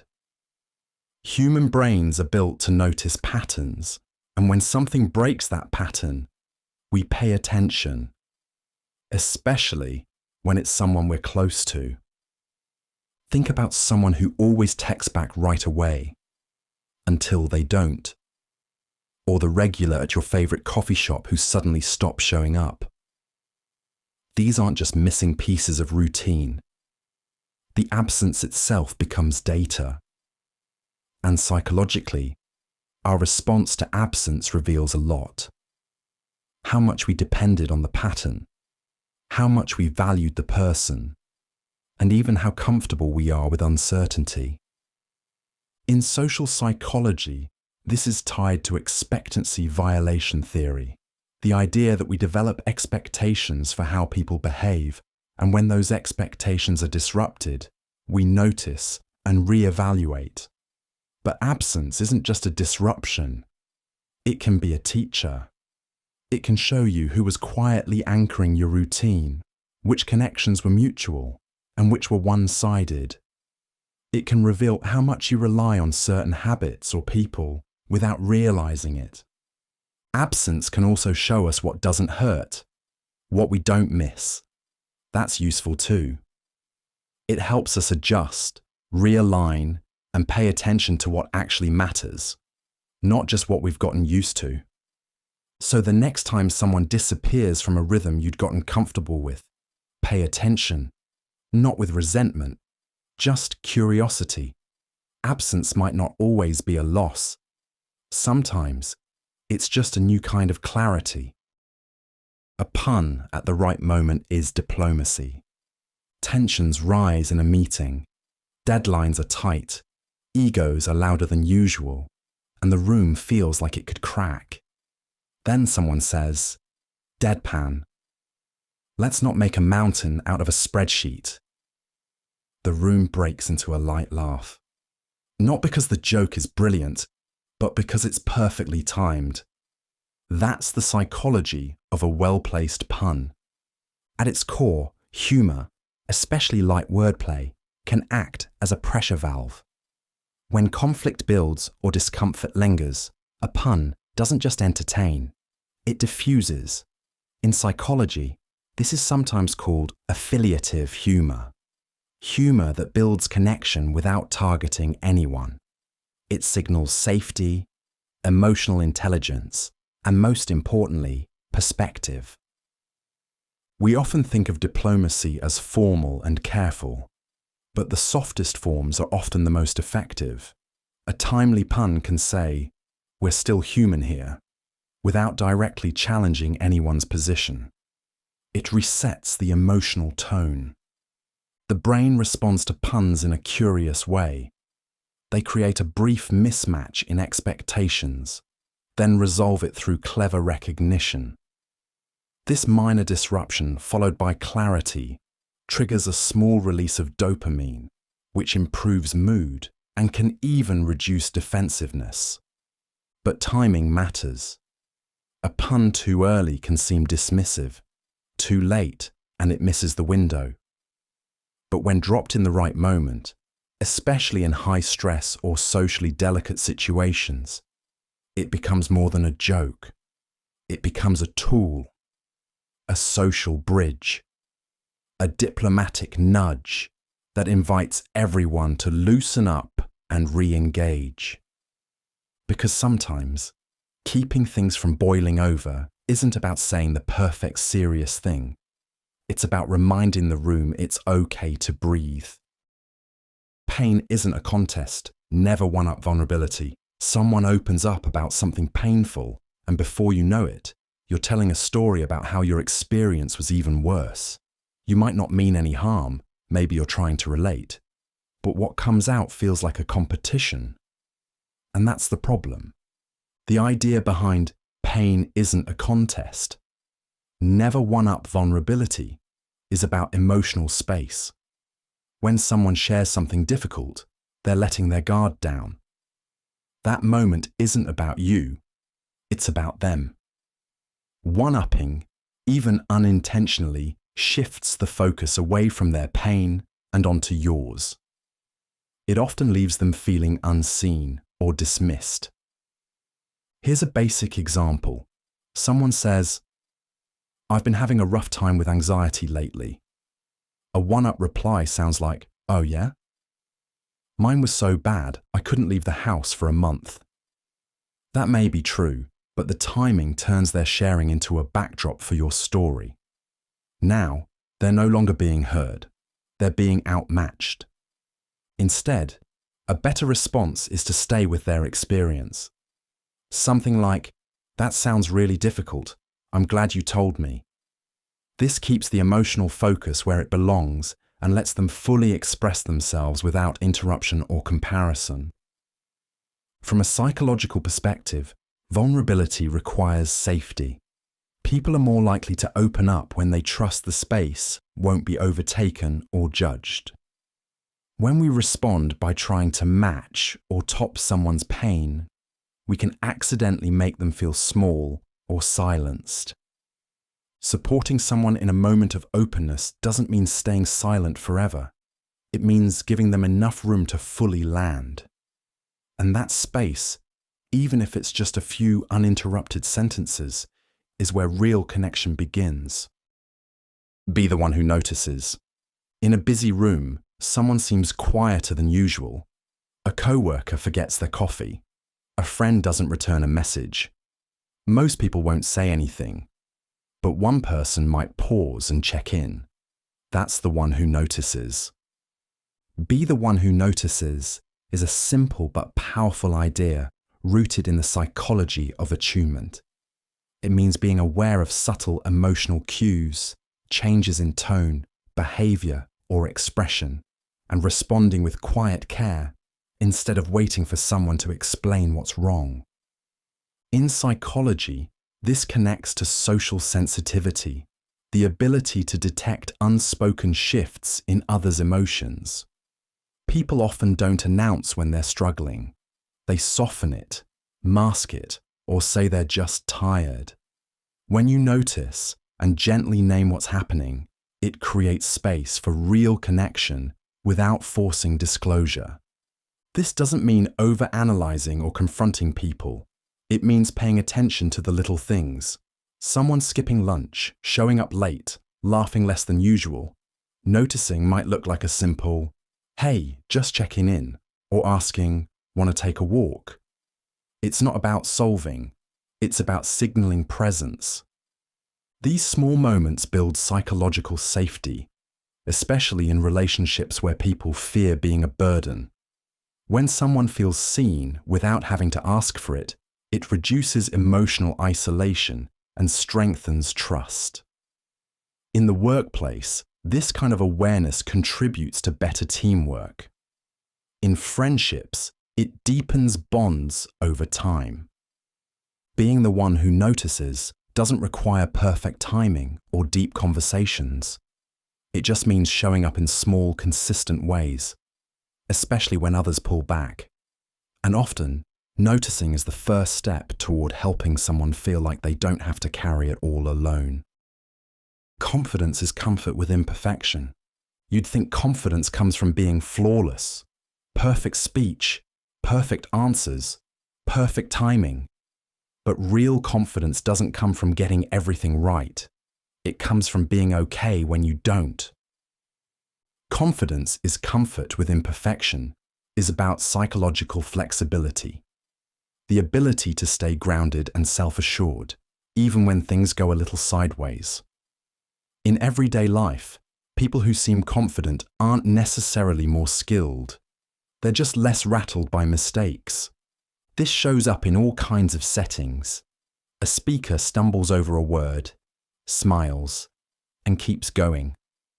A manager admits when they don't know something without losing authority. These moments aren't polished, but they're powerful because they show calm under pressure.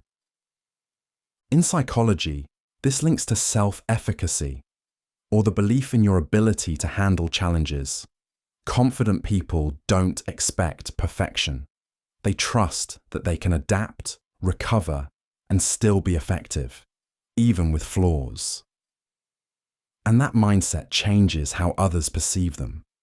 Someone who can laugh off a small misstep or correct an error without flinching often feels more trustworthy than someone who gets defensive or tries to hide it. This also affects how people take risks.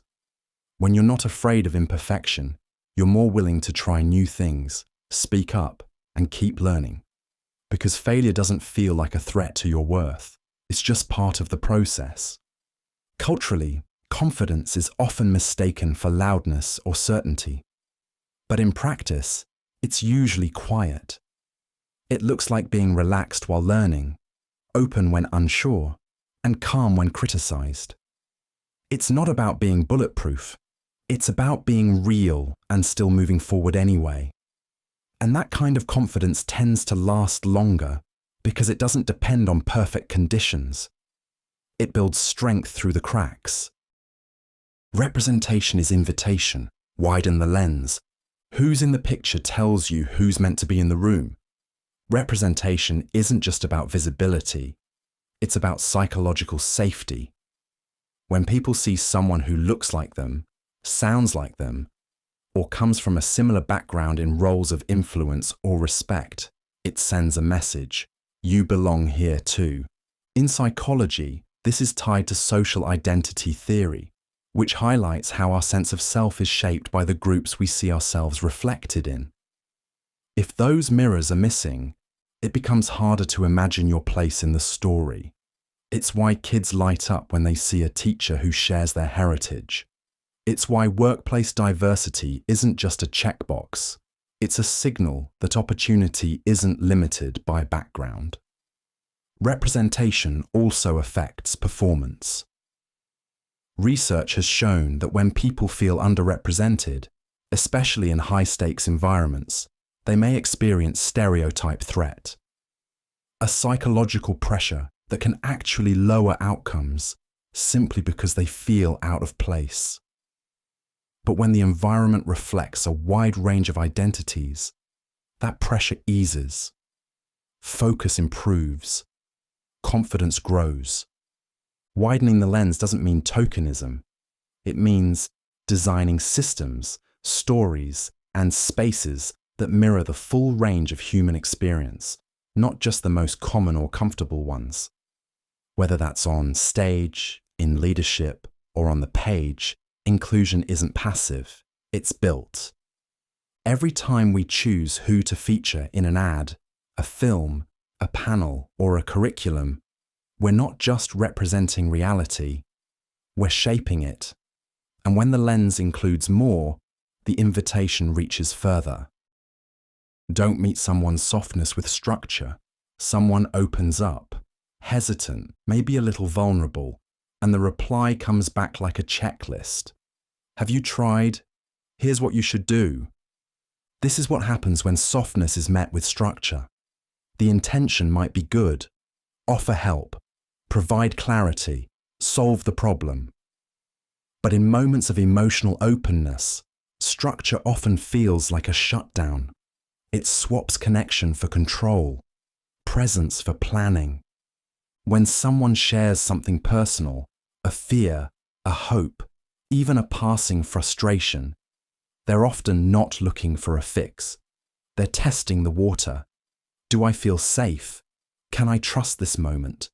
Offering structure too quickly, like a solution or analysis, can feel like closing the door they just worked up the courage to open.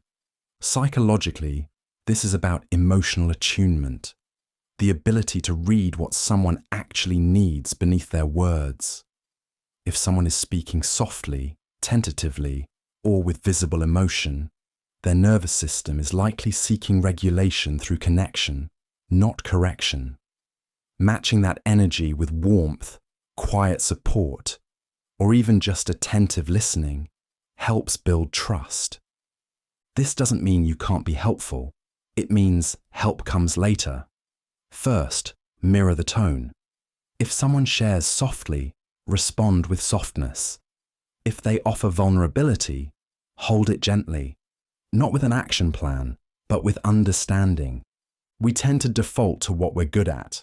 Some people offer logic, others offer empathy, but matching tone, especially when someone leads with softness, is a skill that builds deeper relationships and emotional safety. Because not every quiet truth is a request for action. Sometimes it's just a test. Will you meet me here, or try to move me somewhere else? And how we respond can define whether someone opens up again or doesn't. Decline like you'd want to be declined. Nobody likes being told no, but how it's said makes all the difference. That's the idea behind decline like you'd want to be declined. In psychology, it's a principle rooted in empathy and social reciprocity, treating others the way you'd want to be treated when roles are reversed. A decline doesn't have to be harsh, dismissive, or awkward. In fact, a thoughtful no can actually strengthen trust because it shows honesty with care. It's not just about saying no, it's about how you say it. When someone asks for help, time, or inclusion and you can't say yes, the delivery matters. A vague or abrupt "I can't" can feel like rejection of the person, not just the request. But a response like, "I really appreciate you thinking of me. Right now I can't commit, but I'd love to be involved another time," delivers the same message with clarity and respect. This applies across situations: work, friendships, invitations. Declining with warmth and specificity shows that you're not avoiding the person, just the task or timing. Psychologically, this helps preserve relational trust, the sense that even when boundaries are drawn, the connection still matters. And it works in reverse too. When you decline kindly, you model how you'd want someone to respond to your own requests. This sets a tone for mutual understanding in future interactions. From a behavioral perspective, practicing thoughtful declines also helps reduce people-pleasing patterns. It proves that boundaries don't have to be cold or guilt-ridden. They can be clear and compassionate. Ultimately, saying no is part of life. But when done with empathy and respect, it becomes more than a refusal. It becomes a message of mutual dignity. And that's something people remember far more than the no itself. Show appreciation, even when no one's watching. Sometimes the most powerful thank you is the one no one hears. Not because it doesn't matter, but because it wasn't meant to be noticed. That's the quiet power of appreciation, and in psychology, it plays a much bigger role than you might expect. Appreciation isn't just a social ritual. It's tied to a psychological mechanism called reinforcement. When a behavior is acknowledged, it's more likely to happen again. But this reinforcement doesn't always need an audience. Expressing gratitude, even when the person isn't there, still shapes the way you perceive the world and the relationships you're part of. Research in positive psychology shows that people who make a habit of gratitude, even privately, tend to have higher emotional well-being. That's because practicing appreciation shifts attention away from what's missing and toward what's working. Over time, this rewires your brain's focus, making you more attuned to small, meaningful moments that others might miss. But appreciation also strengthens connection. When you say thank you to someone who's overlooked, like a janitor, a delivery driver, or a teammate who handles the less visible tasks, you're reinforcing their worth, not just their work.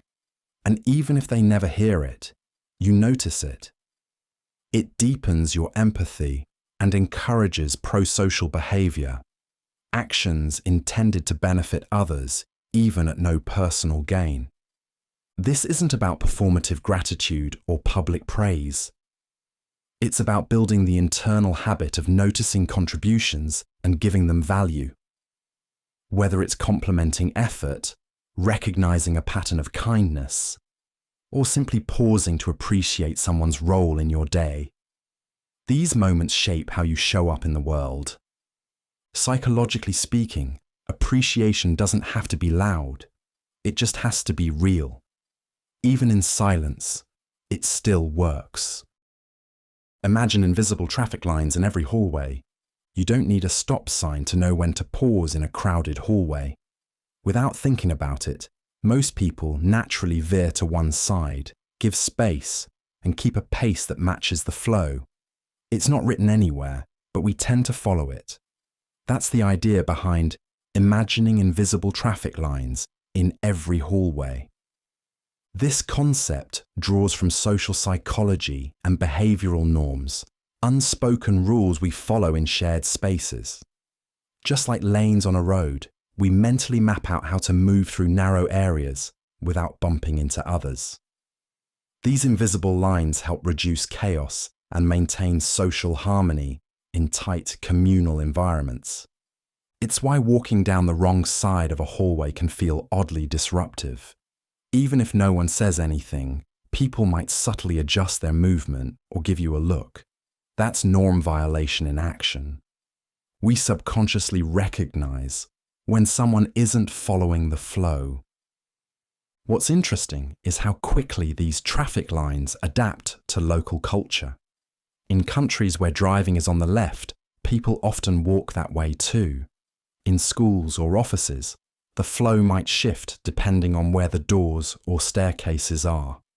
Our brains quickly learn and mirror the common pattern. a form of behavioral mimicry that keeps everyone moving smoothly.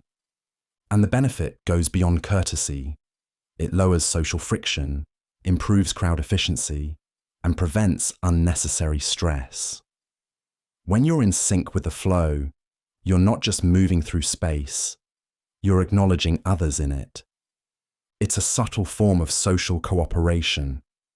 Just by imagining those invisible lines, you make public spaces feel a little more respectful and a little more human. Mirror feelings first. Fixes can wait. Someone says, "I'm just so tired of everything right now." And before they finish, you're already listing things they could try. More sleep, a walk, maybe a vacation. It's automatic.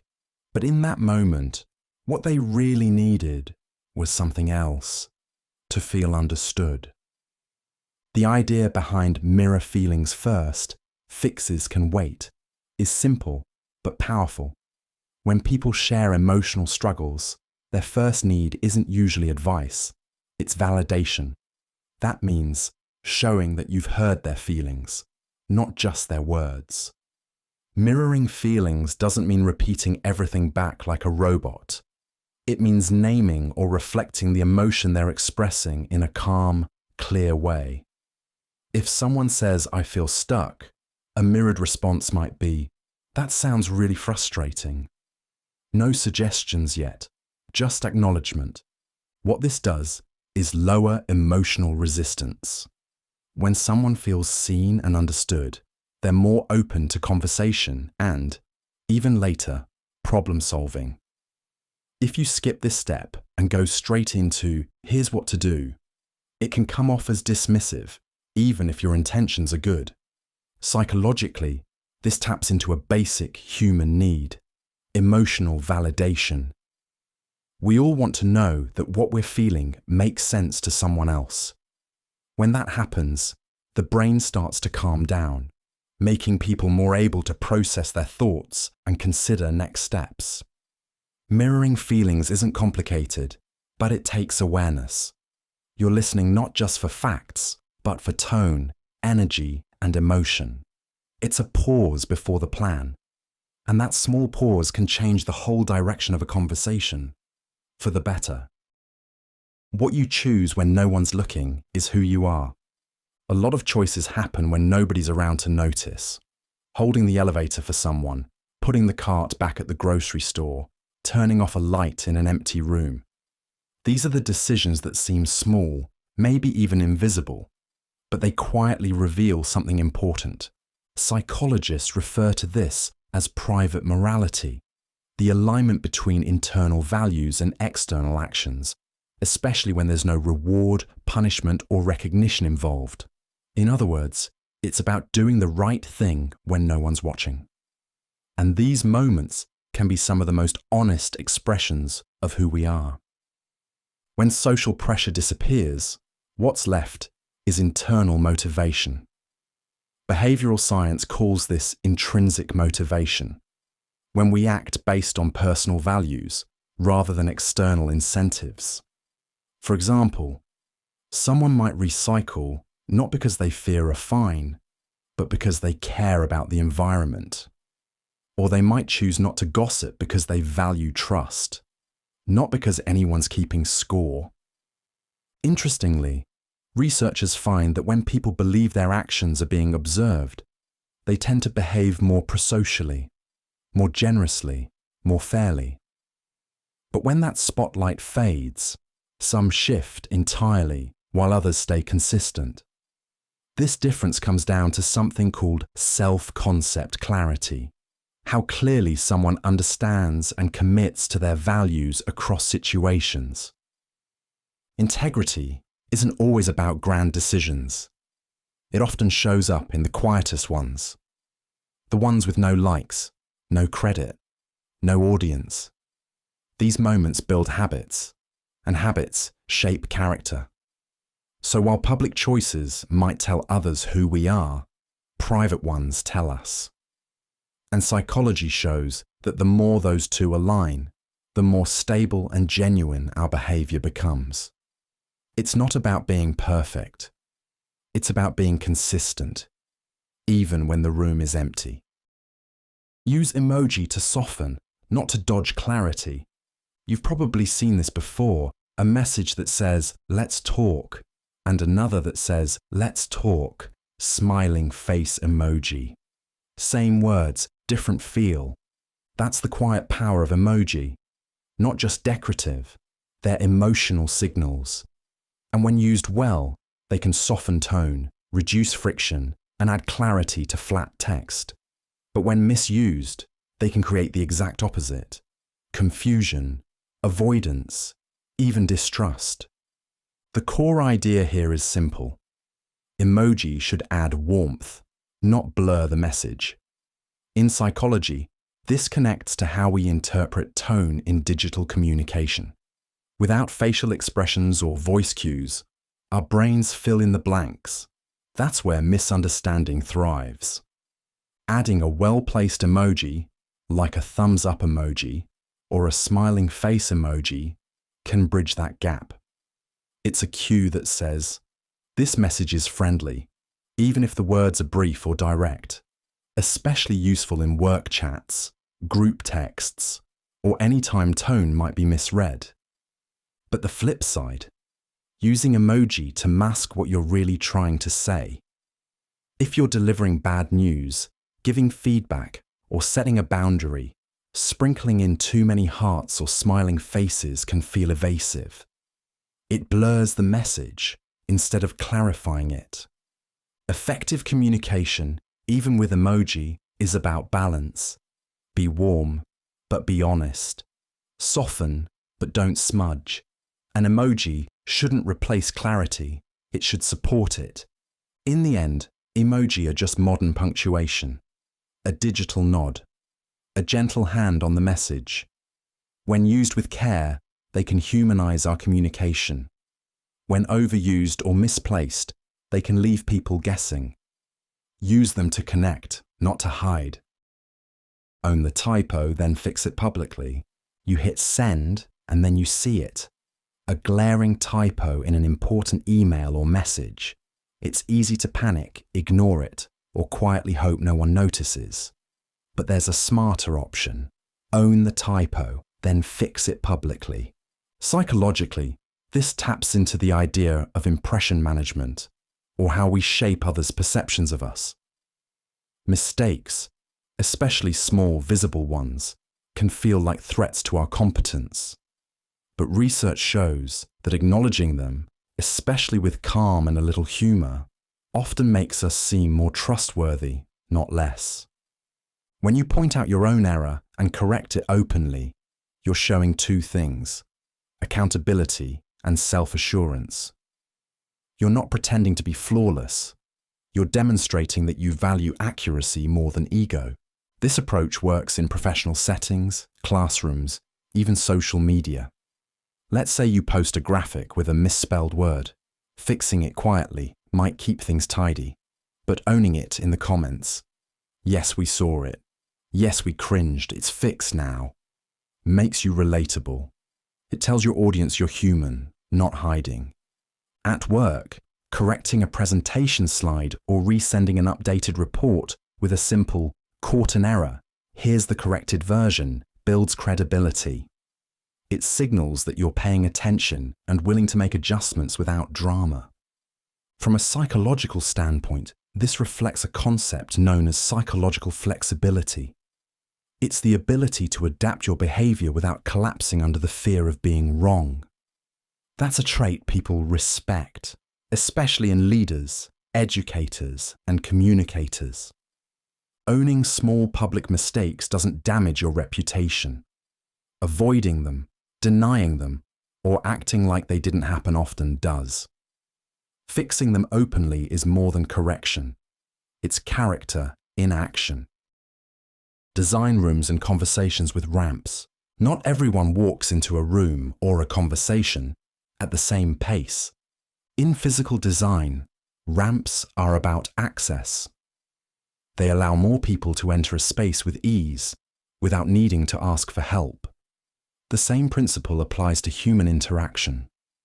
Some people need a little more time to adjust, observe, or feel welcome before they engage.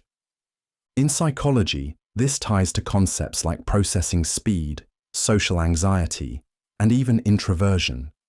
People have different thresholds for feeling safe, seen, or ready to participate. When we design spaces or social settings without thinking about that, we accidentally leave people behind. Creating a ramp in conversation might mean starting with something light or observational before jumping into deeper topics. In meetings, it could mean giving people the agenda early or opening with a check-in round instead of diving into decisions. For physical spaces, it could mean softer lighting, more clear signage, or seating that feels naturally inclusive rather than hierarchical. The idea isn't to slow things down for everyone.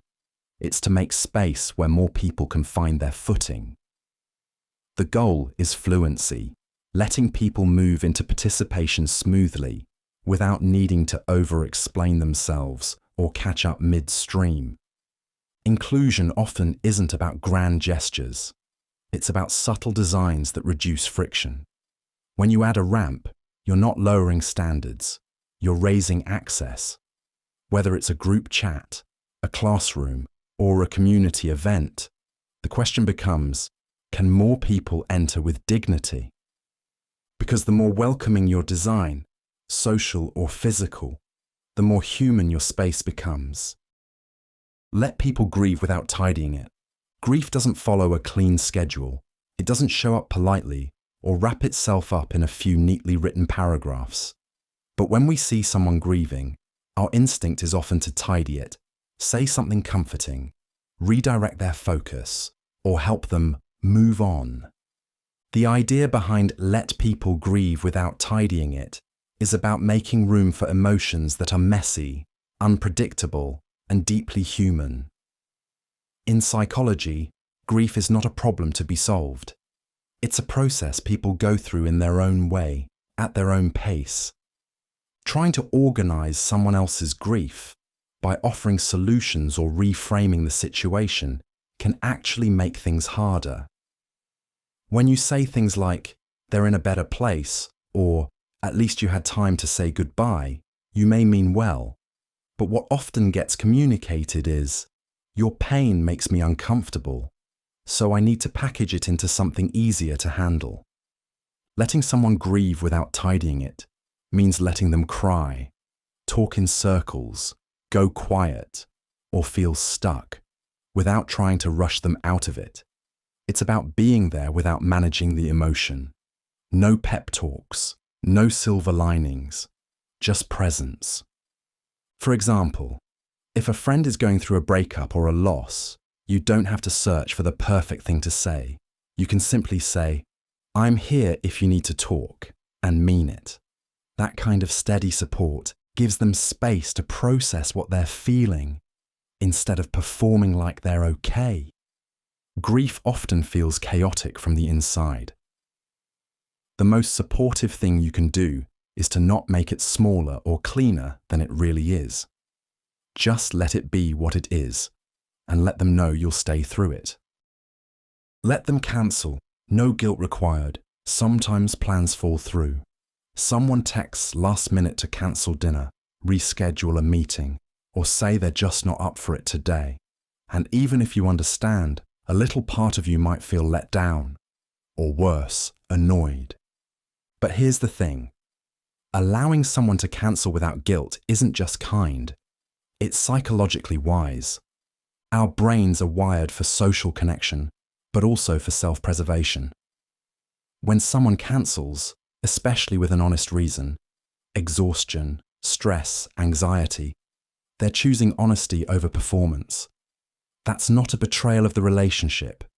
It's a sign of trust.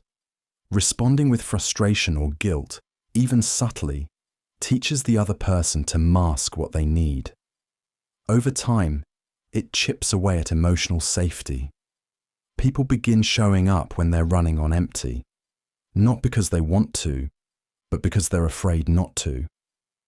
Letting someone cancel freely creates the opposite effect.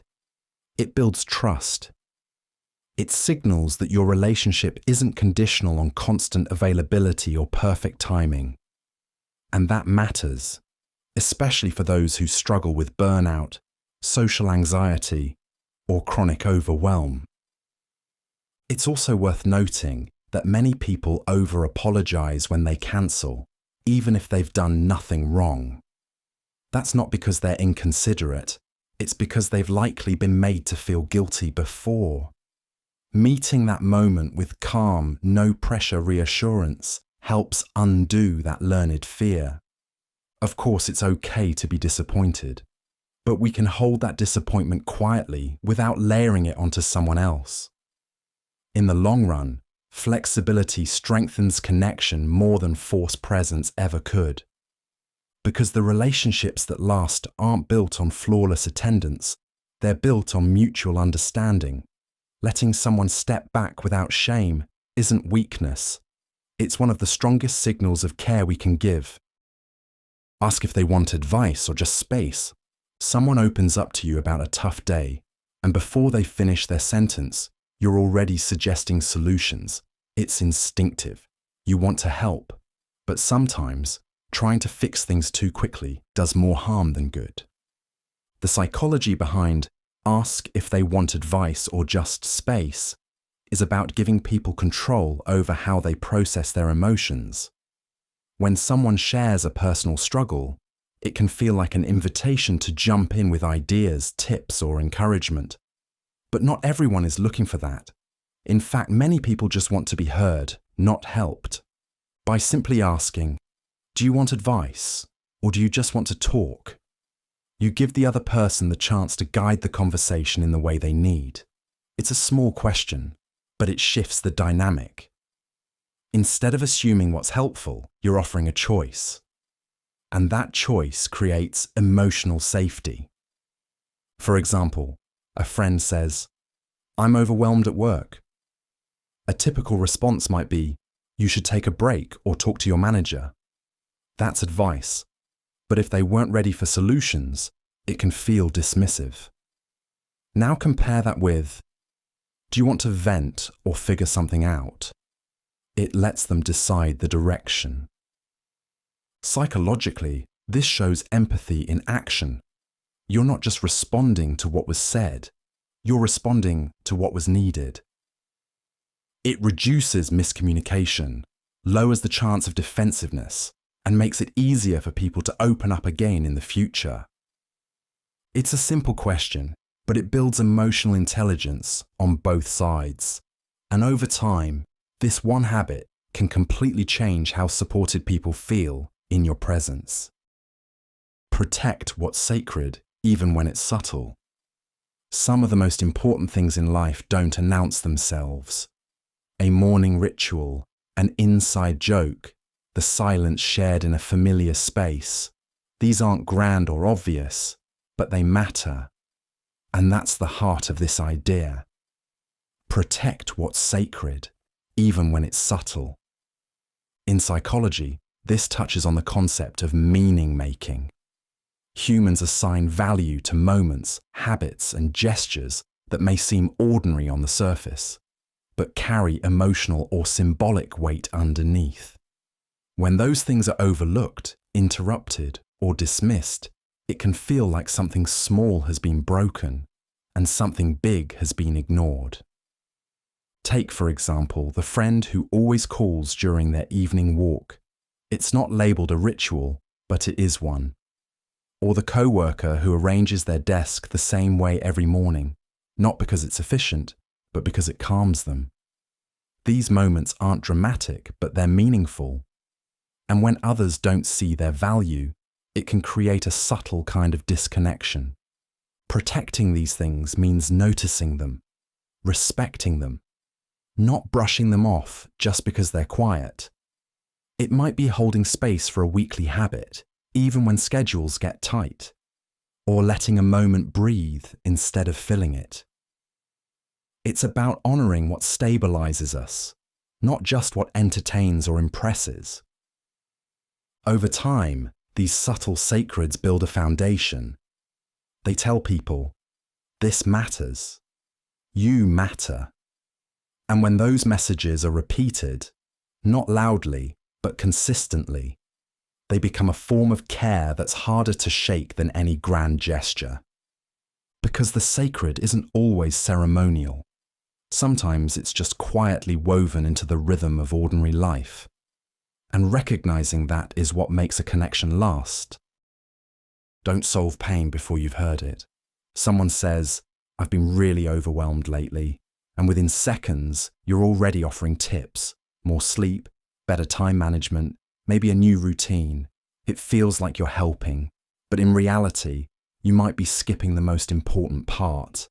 The idea behind "don't solve pain before you've heard it" is about pacing your support.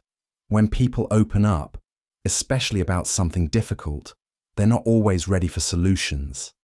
In fact, jumping straight to advice can make them feel ignored or misunderstood. At its core, this concept is about listening fully and patiently before responding. Most people don't lead with their full story. They test the waters with a piece of it. If the listener rushes to fix it right away, the speaker may pull back, feeling like their pain was too quickly dismissed or simplified. Imagine someone says, "I've been feeling lost at work." A solution-driven response might be, "You should update your resume or look for a mentor." But a hear-it-first response sounds like, "That sounds frustrating. Want to talk more about it?" It leaves space for the rest of the story to come forward. Psychologically, this is about emotional validation. Before a person can process advice, they need to feel that their emotions are seen and accepted. If that step is skipped, even the most well-meaning advice can feel cold or out of touch. Listening to the whole picture, without interrupting, redirecting, or rushing, allows someone to actually feel heard. And once that happens, they're far more open to reflection, problem-solving, or change. It's not about avoiding solutions altogether. It's about waiting until the person is ready to hear them. Because support works best when it follows understanding, not when it tries to outrun it. Pronounce names correctly, even if you have to ask twice. A name is more than just a word. It's a person's first identity. Getting someone's name right may seem like a small gesture, but psychologically, it signals something deeper: recognition, respect, and care. When you mispronounce a name, or avoid using it entirely, you risk sending a message, even unintentionally, that the effort isn't worth it. In psychology, this taps into the concept of social belonging. Studies show that when people hear their name spoken correctly, especially in diverse settings, it increases their sense of inclusion and value. On the flip side, repeated mispronunciations, especially after correction, can chip away at confidence, especially in professional or academic environments. Names often carry cultural history, family pride, or personal significance. Ignoring that, or flattening it into something easier, doesn't just make communication smoother, it sometimes erases part of someone's story. That's why asking for the correct pronunciation and repeating it until you get it right matters. It's not about perfection, it's about effort. And that effort is noticed. Whether it's in classrooms, meetings, or introductions at a party, those extra 2 seconds to clarify a name show that you're listening, that you're treating people as individuals, not just participants. You wouldn't want your name mangled in every interaction. And for many people, that's not an occasional slip, it's a daily occurrence. When you learn someone's name and say it right, you're not just addressing them, you're including them. And sometimes, inclusion starts with a single syllable. Zoom out. Will this matter in 5 years? You miss a deadline. You say the wrong thing in a meeting. You spill coffee on your shirt right before a big presentation. In the moment, it feels massive. But psychology offers a simple tool to reset your perspective. Zoom out. Will this matter in 5 years? This idea is built on the concept of temporal distancing, a mental strategy that helps you regulate emotion by shifting how you think about time. When you imagine how you'll view the problem in the future, it shrinks the emotional intensity. What feels urgent now often looks smaller when placed in a broader timeline. In high-stress moments, the brain narrows its focus, a process known as attentional narrowing. That's why even minor setbacks can feel overwhelming. You become so focused on the discomfort or embarrassment that it feels like it defines everything. But when you mentally step back and picture your life months or years from now, the problem loses its grip. For example, a failed interview might sting today, but zoomed out, it's one data point in a much longer story, often one that leads to a better fit down the road. The awkward conversation you had last week, probably already forgotten by the other person, and soon by you. This technique isn't about dismissing emotions, it's about contextualizing them. It helps build emotional resilience, the ability to bounce back by separating temporary discomfort from lasting consequence. Practicing this kind of long-view thinking rewires how you respond to setbacks. It teaches your brain to sort frustration from crisis and reminds you that most problems shrink with distance. That shift in perspective isn't just calming, it's a way to stay grounded while everything feels momentarily out of proportion. Introduce people by what they share, not what they lack. You're at a party. Two friends from different parts of your life finally meet. You say, "This is Layla, she doesn't drink," or "This is Marcus, he's not from around here." It's meant to be casual, but whether we notice it or not, we've just introduced someone by what they're not. Psychologically, this taps into framing bias. The way we present information shapes how it's perceived. When you define someone by an absence, even unintentionally, it colors how others see them. It narrows the impression before a word is even exchanged. Now contrast that with Layla loves live music, or Marcus is into vintage film cameras. These aren't just more engaging, they offer a starting point for connection. Instead of leading with difference, you're opening with shared curiosity. In social psychology, this aligns with common in-group identity theory. People are more likely to empathize, cooperate, and build rapport when they feel a sense of similarity. So when introductions emphasize common interests or values, you're not just being polite, you're creating a shortcut to belonging. The mistake isn't in acknowledging difference, it's in leading with it. Saying someone's not from here or doesn't eat meat might be factually true, but it subtly positions them as an outsider.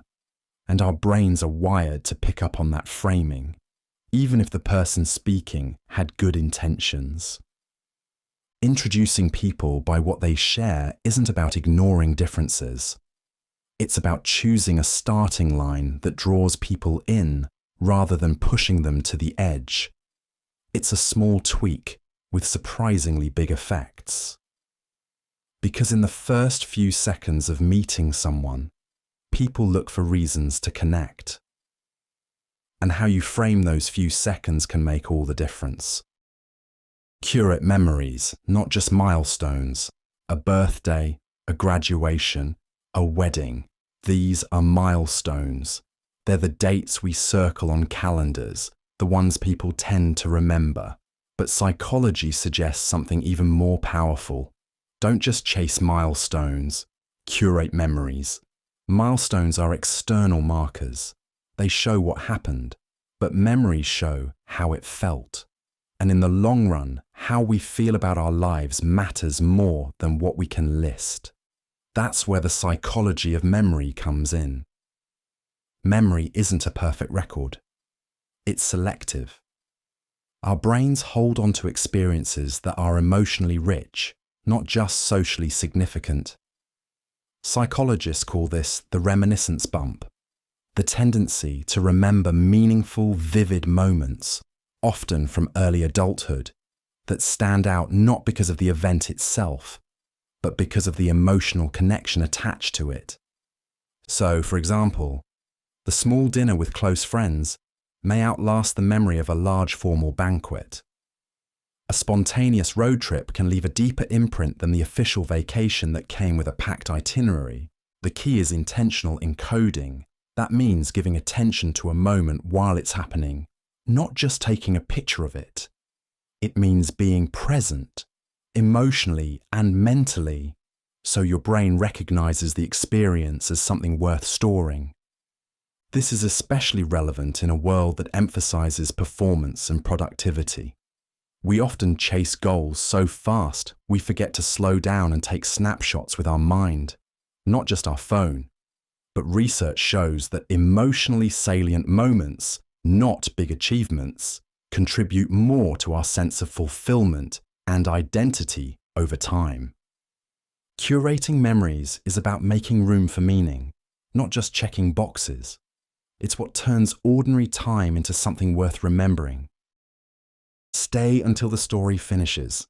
Someone starts telling you about a difficult moment, something they've been holding in, and halfway through, your phone buzzes or your mind starts to wander. Maybe you nod and say something supportive, but mentally you're already somewhere else. It's subtle, but it sends a clear signal. Their story doesn't deserve your full attention. Stay until the story finishes is about more than just patience.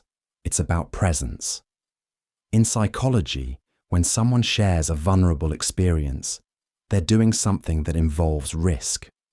They're gauging whether the space is safe, whether you'll stay with them through the discomfort, or check out halfway.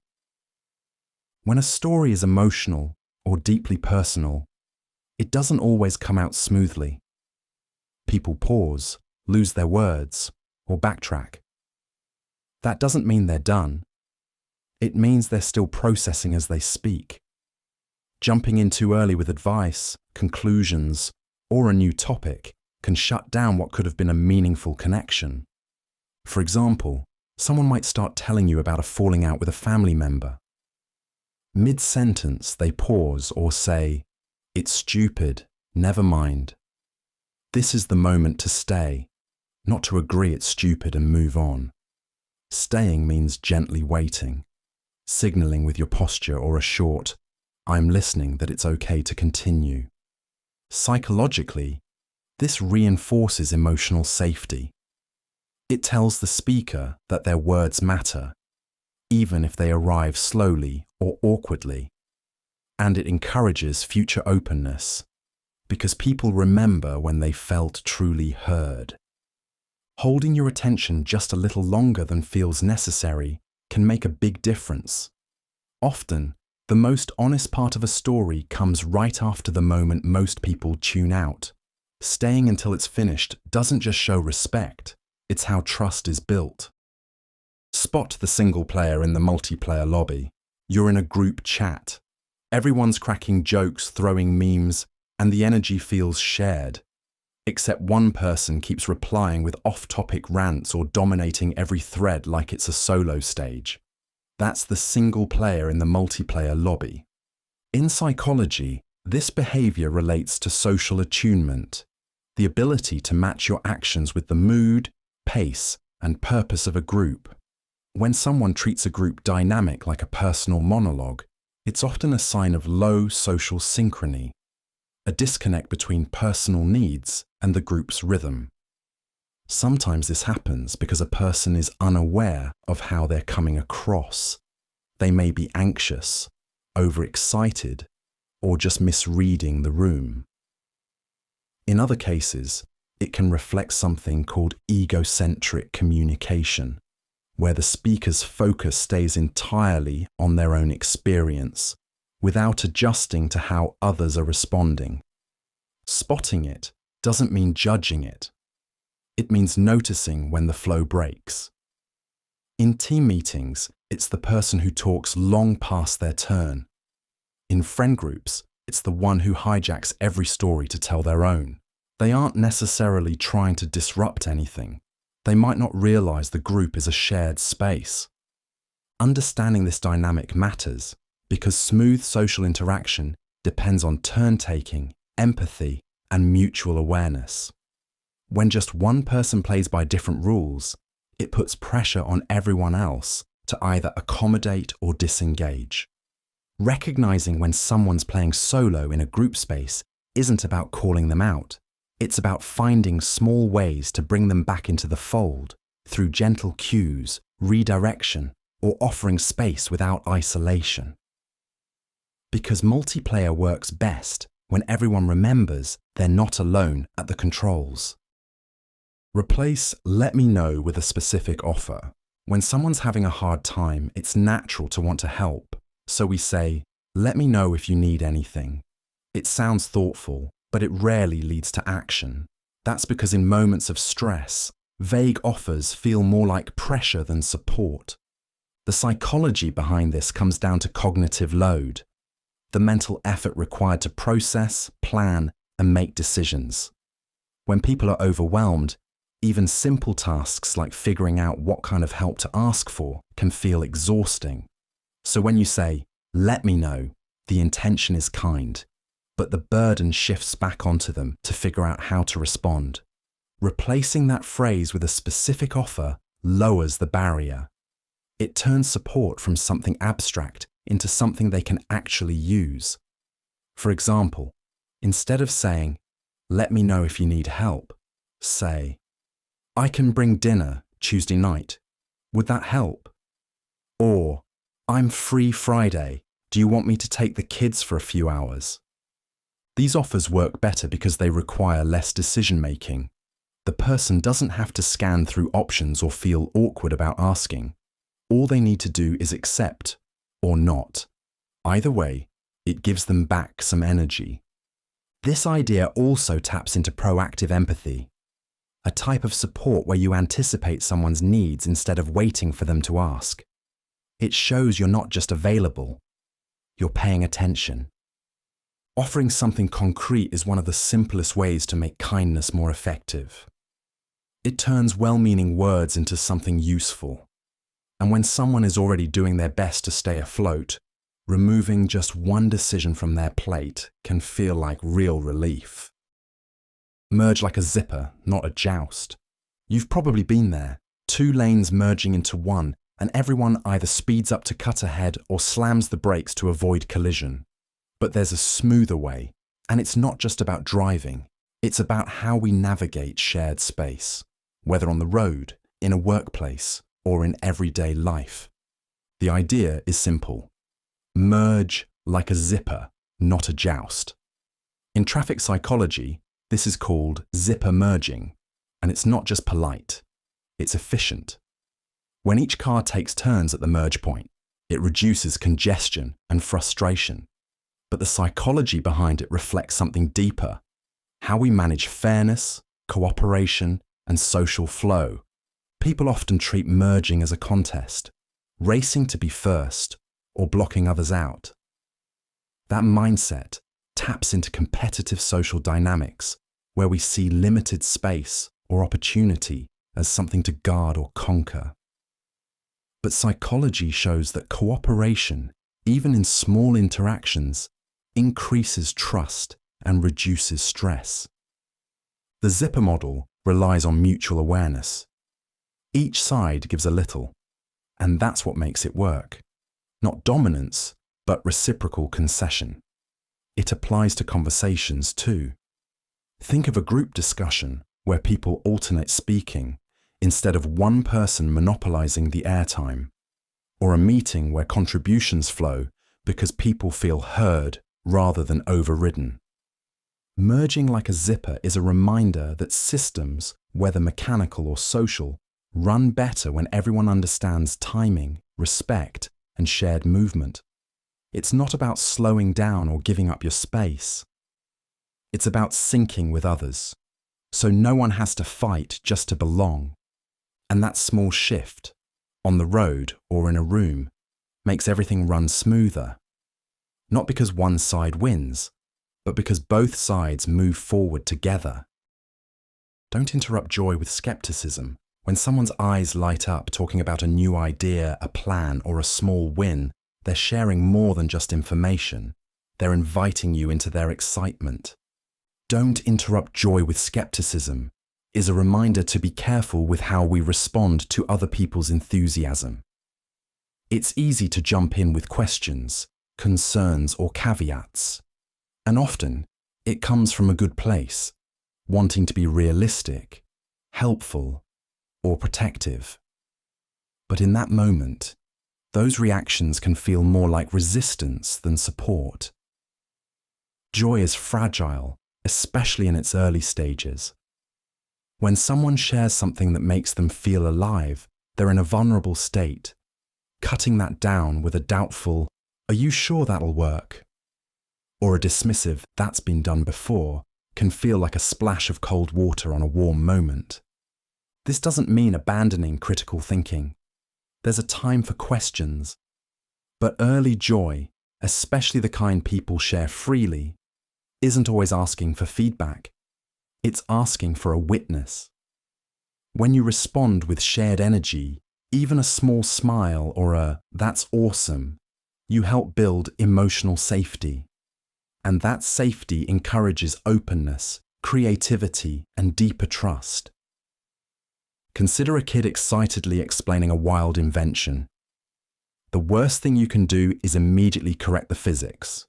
Adults are no different. We still need space to dream before we edit. The psychology is simple. Joy fuels motivation. Interrupting it with doubt too early can shut someone down before they've even started. So let the joy breathe. There's room later for reality checks. But first, meet the moment where it is. Alive, excited, and hopeful. Lead with questions, not conclusions. You're in a conversation, and something feels off. Maybe a comment lands wrong, or the other person sounds distant. Without even thinking, your mind starts building a story about their attitude, their motives, or what they must be thinking. It happens fast, and it often feels true, but it's not always accurate. Lead with questions, not conclusions, is about slowing that process down. In psychology, we tend to make what's called attributions, mental shortcuts that explain other people's behavior. The problem is, we usually assume intent based on limited information. And those assumptions can derail communication before it really begins. Instead of saying, "You're mad at me, aren't you?" a question-first approach sounds more like, "Did I say something that came out wrong?" It doesn't accuse, it invites. That small difference can turn a tense exchange into a chance for clarity. This works especially well in relationships, personal, professional, or otherwise. If a coworker misses a deadline, the reflex might be to assume laziness or disinterest, but leading with a question, "Is there something that got in the way?" opens the door for context you might not have considered. Asking first shows that you're prioritizing understanding over judgment. It also lowers defensiveness in the person you're talking to.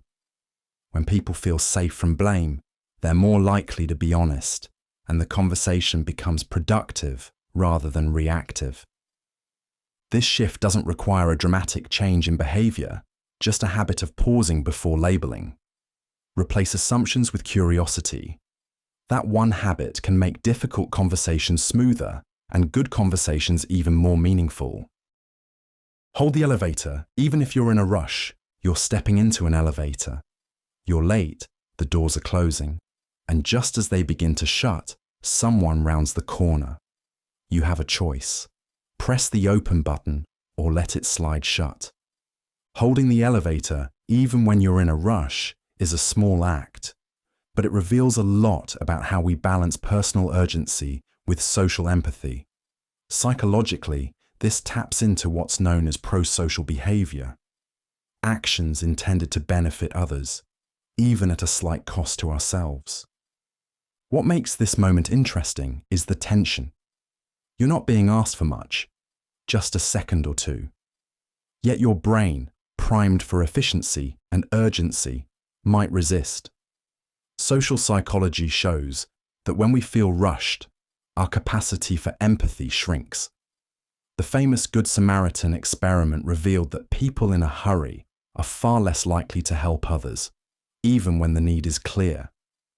But resisting that instinct, choosing to pause, to make eye contact, to hold the elevator, restores a small piece of social trust. It shows that speed doesn't have to override kindness, and it builds something called moral elevation, a term psychologists use to describe the warm, inspired feeling we get when we witness or perform an altruistic act. From a practical standpoint, you're still on the same ride. You're still heading to the same floor. But for that one other person, your pause might mean not being late, not feeling excluded, not being left behind. Moments like this make the invisible threads of cooperation a little more visible. They say, we're in this together, even if it's just a lift between floors. Don't ask heavy questions when the credits are rolling. You're walking someone to their car or wrapping up a phone call, and just as they're about to leave, you drop a deep question. Something they weren't expecting, something that clearly needs time. But the moment's already closing. Now they have to choose, reopen the conversation, or walk away feeling unresolved. The idea behind don't ask heavy questions when the credits are rolling is about emotional timing. In psychology, people tend to mentally transition when they know something is ending. Their focus starts shifting to what's next, their next destination, task, or mental state. Dropping a big or emotional topic during that shift can backfire. It's not that the question is wrong, it's that the moment can't hold the weight of it. When someone says, "I should head out," their brain begins winding down. That's when energy levels dip, attention narrows, and emotional bandwidth shrinks. Introducing a serious topic in that state can feel abrupt and overwhelming. For example, if a friend is putting on their coat and you suddenly say, "Do you ever think you'll forgive your parents?" You've changed the emotional setting without warning. They're no longer in a space to engage, even if the question matters. This happens at work too. At the end of meetings, or just before signing off a call, throwing in a critical point or a personal concern can make it harder for others to respond thoughtfully. It catches them mid-transition. Good communication doesn't just depend on content, it depends on timing. Saving big topics for the middle of the conversation, when both people are still present and focused, creates space for depth.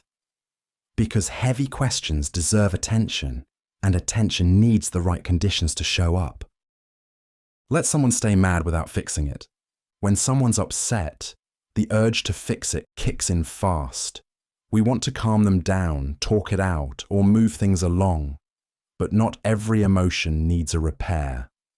Sometimes the most supportive thing you can do is let someone stay mad without trying to make it disappear. The psychology behind this centers on emotional processing. Anger, like any strong emotion, has a purpose. It signals a boundary, a sense of injustice, or a deep frustration. When we rush to smooth it over by offering solutions, minimizing it, or asking them to calm down, we can unintentionally invalidate what they're feeling. Letting someone stay mad doesn't mean agreeing with them. It means respecting their right to feel what they feel. Emotions are not switches. They take time to settle. Trying to force someone out of anger too quickly usually leads to resistance or shutdown, not resolution. Take a close relationship, like a friend or partner. If they're venting about a tough day or an argument, jumping in with logic, "It's not a big deal," or "just try to let it go," can make them feel dismissed. But staying present, even if they're still angry, sends a different message. I can handle this. You don't have to censor yourself. Psychologically, this helps build emotional resilience and relational trust. It shows that people don't need to manage your comfort when they're upset. They can move through anger without fearing judgment, conflict, or abandonment. Giving someone permission to be mad without rushing them toward resolution doesn't mean you're passive. It means you're patient. And that patience can be what allows the emotion to run its course, so it doesn't get buried, redirected, or turned into something harder to reach later. Don't ask what's wrong if you won't sit with the answer. When someone looks upset, it's easy to ask, what's wrong? It sounds caring, and sometimes it is. But if you're not prepared to stay present for the full answer, that question can do more harm than good. The idea behind don't ask what's wrong if you won't sit with the answer is about emotional availability. In psychology, this links to emotional responsiveness, your ability to not just notice distress, but to engage with it in a way that feels safe and supportive to the other person. Asking what's wrong opens a door. If the other person walks through it, if they start to share something difficult, and you change the subject, look away, or respond with quick advice, the result can feel invalidating. It says, I wanted the short version, not the real one. This happens often in fast-paced environments. At work, someone asks out of habit, not readiness. In friendships, people mean well, but they're distracted or uncomfortable with vulnerability. The result is that people learn to shut down, answering with, I'm fine, even when they're not. A more mindful approach means only asking if you're truly ready to listen. That doesn't mean having the perfect response. It just means being willing to stay in the moment, even if the conversation gets messy or emotional. Sometimes that's just nodding. Sometimes it's saying, thanks for telling me. That sounds really tough. Psychologically, this helps build emotional trust, a sense that sharing won't lead to discomfort, awkwardness, or being brushed aside. And trust is what encourages people to speak honestly in the first place. If you create space for someone to talk, be ready to hold it. Because for many people, finally answering that question takes more effort than it seems. And how you respond shapes whether they'll ever answer it again. Silence is room to breathe, not a gap to fill. There's a pause in the conversation, and suddenly it feels uncomfortable. So you jump in, say something, anything, just to break the silence. It's a common reflex, but one that often cuts a moment short before it's had time to breathe. The idea that silence is room to breathe, not a gap to fill, is rooted in how our brains process information and emotion. In conversations, especially emotionally charged ones, people often need a few seconds to reflect, compose their thoughts, or simply feel what they're feeling. That silence isn't empty. It's doing important work. But because many of us are conditioned to view silence as awkward or a sign that something's gone wrong, we rush to fill it. We change the subject, offer quick advice, or add unnecessary commentary. In doing so, we can unintentionally interrupt someone's processing or pressure them into responding before they're ready. Think about a moment when someone shared something personal. If they paused for a few seconds, it didn't necessarily mean they were done. It meant they were still unfolding what they wanted to say. Letting that pause happen can feel uncomfortable, but it allows the other person to stay with their thought instead of switching gears prematurely. Psychologically, silence is part of communication. It gives people space to feel safe, especially when they're being vulnerable. It signals that there's no rush, no demand to perform, and that you're there not just to hear, but to listen. In relationships, therapy, or everyday conversation, the ability to sit with silence, even a few seconds longer than feels natural, can completely change the tone of an interaction. It shows patience, presence, and emotional maturity. And more often than not, what follows that quiet moment is exactly what needed to be said. Let people exit conversations gently, When someone says, "I should get going," it's not always just about time. It's often a gentle signal that they're ready to wrap things up. But in social situations, that signal gets ignored more often than you'd think. And that's where things get awkward. Let people exit conversations gently is a social and psychological cue that's easy to miss but important to understand. In everyday interactions, whether it's a phone call, a coffee chat, or a casual catch-up, there's often a moment when one person starts sending soft signals that they're ready to leave. They might check the time, shift their body, or say something like, "Well, anyway." These are quiet ways of closing the loop. Ignoring those cues by starting a new topic or stretching the conversation further can make people feel trapped. It shifts the tone from friendly to forced, and the more this happens, the more emotionally tiring these interactions become over time. Psychologically, this relates to autonomy. People want to feel like they can manage their own time and energy without needing to defend it. If exiting a conversation turns into a negotiation or a guilt trip, it chips away at that autonomy. Letting someone leave gently doesn't mean ending things abruptly. It just means recognizing the cues, responding with warmth, and making the exit feel easy. A quick, sincere, "It was great talking to you," or "Let's catch up again soon," gives people permission to go without tension. This small shift in awareness can make conversations more respectful and sustainable, especially in friendships or work settings where energy and time are often stretched thin. Because knowing when to let someone go is just as important as knowing how to hold a good conversation. If you see someone eating alone, smile. You walk into a cafeteria, a cafe, maybe a food court. Tables are filled with conversation, except one. There, someone eats alone, eyes down, maybe scrolling, maybe just focused on their food. It's easy to look past them. But what if you didn't? A simple smile in that moment can shift an entire emotional atmosphere. Psychologically, it's rooted in social connection cues, subtle signals that communicate inclusion and belonging. Humans are wired for these. Even fleeting micro-interactions, like eye contact or a quick nod, register in the brain as validation.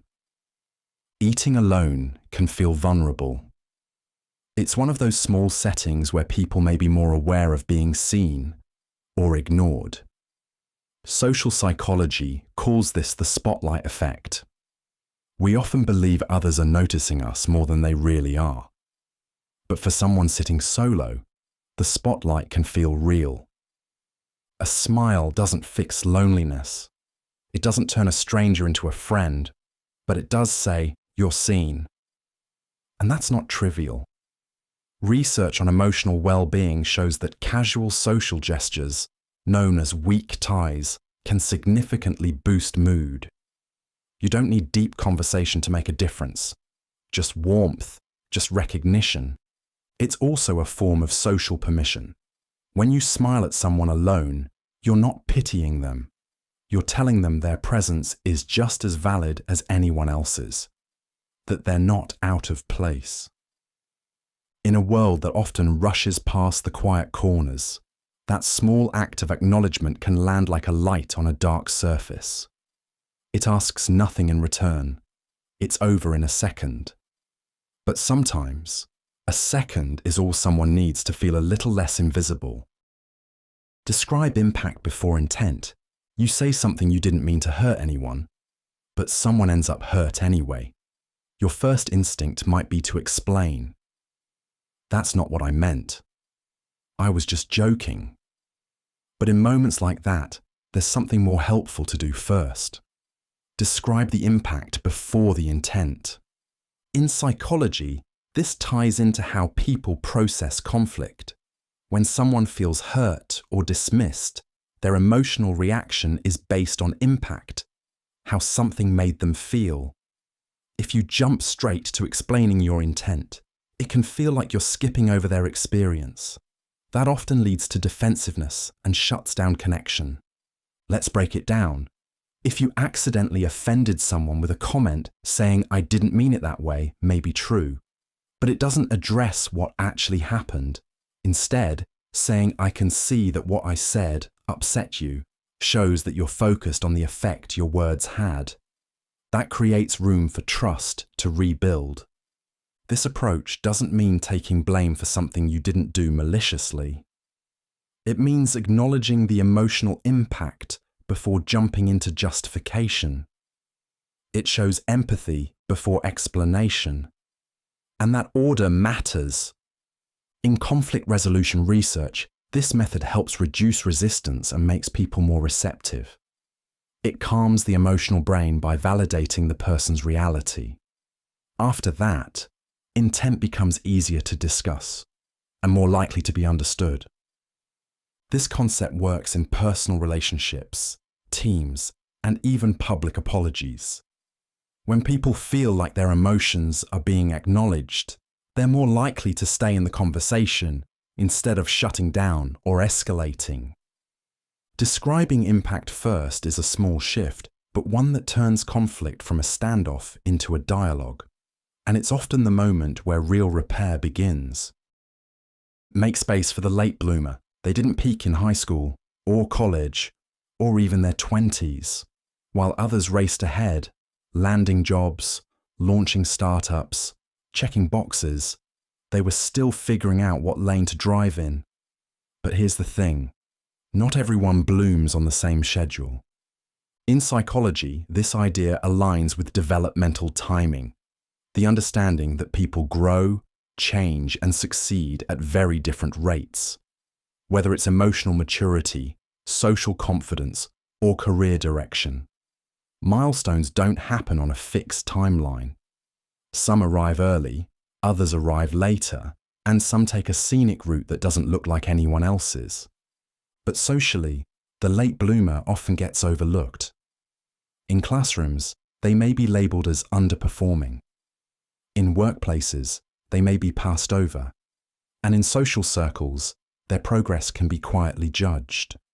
This is partly due to the false consensus effect, the tendency to assume that our pace is the normal pace and that everyone else should move similarly.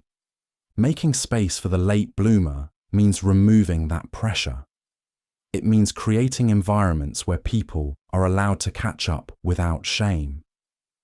Sometimes that's a teacher who doesn't write someone off after one bad semester, or a friend who keeps inviting someone out, even if they're still awkward in groups, or a boss who sees raw potential instead of just a resume. And here's what's often missed. Late bloomers bring a depth that early wins don't always build. They've watched from the sidelines, learned through struggle, and grown outside of the spotlight. When they finally arrive, they tend to bring perspective, not just performance. Development isn't a race, it's a process, and the ones who bloom late still bloom fully, sometimes stronger, and often with more to offer than anyone expected. Empathy expands when we ask, not assume. You might think you know what someone's going through, but until you ask, you're mostly guessing. Empathy is often talked about as the ability to put yourself in someone else's shoes. But psychology reminds us that without real input from the other person, we're just imagining what it might feel like. And our imagination, no matter how well-meaning, is shaped by our own biases, history, and experiences, not theirs. That's why asking is so important. When you ask instead of assume, "What was that like for you?" or "Do you want to talk about it?" you open the door to understanding instead of projecting. It may seem like a small shift, but it can change the entire emotional landscape of a conversation. You're not trying to be a mind reader. You're giving someone space to speak in their own words. In psychological terms, this reflects what's called cognitive empathy, understanding what someone thinks and feels by actively listening. Research shows that asking questions, especially open-ended ones, leads to more accurate insights and stronger emotional connection.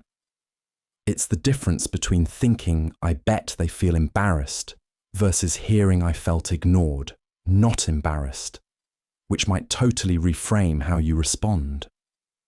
This matters everywhere, at work, in friendships, even in small daily moments. When we assume, we oversimplify people. When we ask, we see their complexity. And that complexity is where empathy really grows. So instead of trying to fill in someone's story for them, offer them the mic. You'll often be surprised, not just by what they say, but by how much more human they become the moment we let them speak for themselves. Credit original sources. History has enough erasures. Someone once had to be the first to say it, test it, or risk being wrong. Giving credit honors that moment. In psychology, attribution matters, not just for ideas, but for dignity. When we credit original sources, we're doing more than citing facts.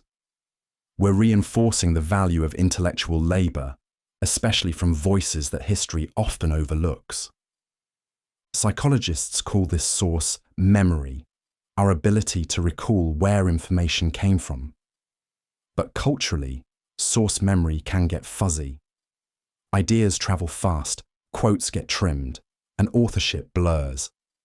And when names vanish, so does recognition, trust, and progress. Because if you never know who actually made the breakthrough, you might also miss where it came from, and what other insights that voice could offer. This isn't about academic formality, it's about fairness.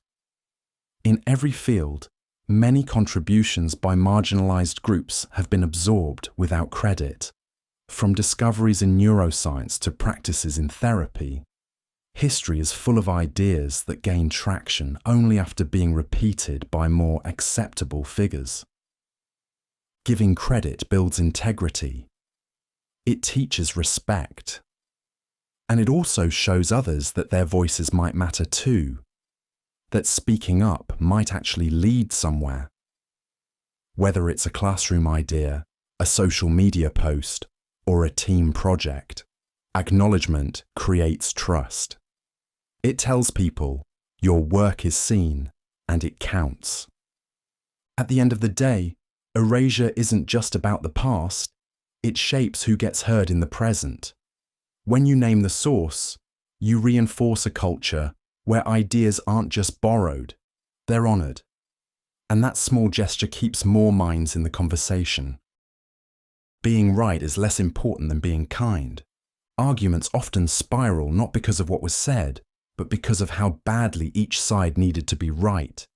It's a pattern that shows up everywhere, in relationships, online debates, and even small talk.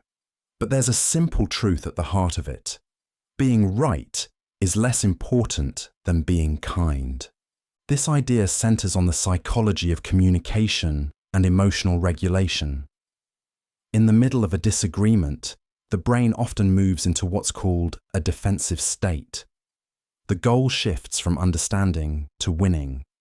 Facts become weapons, tone becomes sharp, and connection disappears. Being right feels good. It's a form of control, of certainty. But kindness does something else. It keeps the relationship intact. It reduces defensiveness. And most importantly, it makes room for actual listening. Here's a simple example. If someone misstates a fact, like the date of an event or a minor statistic, correcting them sharply may prove your point, but it can also shut the conversation down. Responding gently or letting it go when it's not essential can keep the dialogue moving and the connection intact. In close relationships, the impact is even more important. Correcting your partner mid-sentence, even if you're technically right, can make them feel small. And over time, those small moments add up. What's remembered isn't your accuracy. It's how you made the other person feel. Psychologically, prioritizing kindness over correctness reflects emotional intelligence. It means recognizing that not every mistake needs a spotlight and not every disagreement needs a verdict. It's not about lowering standards. It's about knowing when connection matters more than correction. Because in the long run, being kind builds something stronger than winning an argument. It builds trust, and that's what makes conversations worth having. Your reaction is part of someone else's memory. A memory isn't just what happened, it's how someone felt about it, and how they felt often comes down to how someone else reacted in that moment. The idea that your reaction is part of someone else's memory is a reminder that responses stick, not just in the short term, but in the lasting emotional narrative people carry forward. Whether it's how you responded to someone's vulnerable story, a mistake they made, or a moment of celebration, your expression, your words, your tone, all of it gets stitched into how they'll remember that day. This isn't about walking on eggshells. It's about understanding that memory isn't recorded like video. It's filtered through emotion, and emotion is shaped by interaction. Neuroscience research shows that when people recall memories, they don't just access the facts, they relive the emotions. And the emotional tone often comes from how the moment was received by others. Think of a child excitedly showing off a messy drawing. A flat or distracted reaction might not seem harmful, but it becomes the emotional backdrop of that memory. On the other hand, a warm, interested response can turn even a small event into something cherished. It's the same in adult relationships. When someone shares a personal story or confesses a fear, how you respond shapes how safe they feel being open in the future. Psychologists call this co-regulation. Our nervous systems affect each other. Reactions can soothe or agitate, encourage or shut down. So the pause before you roll your eyes, the effort to really listen, the choice to meet someone's vulnerability with care, those aren't just kind gestures, they're memory-shaping tools. In short, we help write the emotional version of someone else's story, even if we don't realize it at the time. Live in a way that relieves, not adds emotional weight. Some people leave you feeling lighter after a conversation. Others leave you carrying something extra. To live in a way that relieves, not adds emotional weight is about the kind of psychological footprint we leave behind in everyday interactions. It's less about dramatic actions and more about small, repeated choices, how we speak, how we listen, and how we respond under pressure. Psychologists often talk about emotional contagion, the idea that moods and stress can spread from person to person. But it works both ways. Calm, kindness, and emotional steadiness are just as contagious. When someone stays grounded in a tough moment, they make it easier for others to do the same. When someone validates rather than dismisses a feeling, they give permission for honesty without shame. Living this way doesn't mean avoiding conflict or pretending everything's fine. It means showing up with emotional intention. Do your words increase someone's sense of fear or help clarify it? Does your silence create uncertainty or offer space for reflection? Take work environments, for example. A leader who handles bad news with transparency and calm helps the team process without panic. In friendships, simply listening without rushing to fix can relieve more pressure than advice ever could. Even physical presence matters. People tend to co-regulate each other's stress levels. A steady tone of voice or a grounded posture can ease tension without saying much at all. This mindset is about emotional impact awareness. You don't have to solve anyone's problems, but if how you live makes others feel steadier, not shakier, you're already doing more than enough. Reply all only if every eye cares. It happens in offices every day. A simple email goes out to a dozen people. One person hits reply all with a short thanks, and suddenly everyone's inbox pings, then another and another, and just like that, the noise drowns the signal. Reply all seems harmless, even polite. But in psychology, it's a textbook example of communication overload. When a message is sent to many but only relevant to a few, it creates friction. People start ignoring threads, missing key details, or feeling frustrated by irrelevant information. It's not just digital clutter.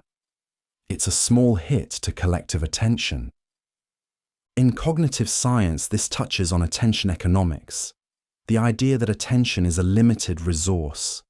Every message we send pulls at someone's mental bandwidth, and in group settings, unnecessary replies scale the cost. It's like speaking through a megaphone in a quiet room. It commands attention, even when none is needed. This is where emotional intelligence meets digital etiquette. Reply all should be treated like walking into a meeting and making an announcement. If it's valuable to everyone, share it. If it's only useful to one or two people, send it directly. The rule isn't about silence, it's about consideration. Do your words serve the group, or just keep the thread alive? Thoughtful communication respects people's time, inboxes, and focus. In a world that runs on fast messaging and constant alerts, restraint is a quiet courtesy. Every time you choose not to hit reply all, you're giving everyone else the gift of one less distraction. And that, in today's world, is its own kind of respect. Don't punish someone for being fragile. When someone cries easily, gets overwhelmed, or struggles to bounce back right away, it's tempting to label them as overreacting, or to treat them like a problem. But that reaction can do more harm than good. The idea behind "don't punish someone for being fragile" is grounded in emotional safety. Fragility, in this context, doesn't mean weakness. It means sensitivity to stress, emotional pain, or change. For some people, emotional intensity is part of how they process the world. And when they're met with judgment or frustration, instead of patience, it adds a second layer of distress. Shame. Psychologically, this ties into what's called emotional invalidation. That's when someone's feelings are dismissed, minimized, or punished. It can sound like, "you're too sensitive," or "it's not that big of a deal." The message received is that their emotional responses are wrong or inconvenient, which can lead to anxiety, self-doubt, and emotional shutdown. Let's say a coworker breaks down after getting unexpected feedback. Responding with sarcasm or impatience may seem efficient, but it teaches them one thing: don't show emotion here. Over time, this creates a work environment where people bottle things up, avoid asking for help, or disengage entirely. The alternative isn't to walk on eggshells, it's to respond with basic support. A calm voice, a few minutes of listening, or even just not piling on can be enough. It's about treating emotional vulnerability as something to meet, not manage.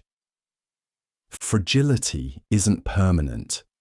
People recover better when they're allowed to feel safe while they're struggling, and the way others respond during those moments plays a big role in how quickly they regain their strength. Compassion doesn't mean lowering expectations. It means not adding pressure where support is needed most. Model vulnerability so others can risk growth. In any group, whether it's a workplace, classroom, or friend circle, people often hold back. They wait to see what's safe, what's accepted, and what's too risky to say. That's where the idea of model vulnerability so others can risk growth becomes powerful. In psychology, this connects to social modeling, the process of learning through observation. People take cues from those around them, especially those in leadership roles. If the environment feels closed or overly polished, most people will play it safe. But when someone openly shares a mistake, admits uncertainty, or speaks about something personal, it sends a different signal. It's okay to be real here. Vulnerability is often misunderstood as weakness. In reality, it's about emotional openness, being honest about fears, failures, or limitations without collapsing under them. When someone models this, it creates psychological safety, a term researchers use to describe environments where people feel safe enough to take interpersonal risks. For example, a manager who admits, "I missed something important in that report last week," makes it easier for the team to own their own learning curves. A teacher who says, "I used to struggle with this concept too," encourages students to ask questions without shame. Even a friend who says, "I've been having a tough week," makes it safer for others to drop their guard. This kind of modeling shifts group dynamics. It reduces fear of judgment and increases collaboration, creativity, and resilience. People stop trying to look perfect and start showing up honestly, which is where real growth happens. Leading with vulnerability doesn't mean oversharing.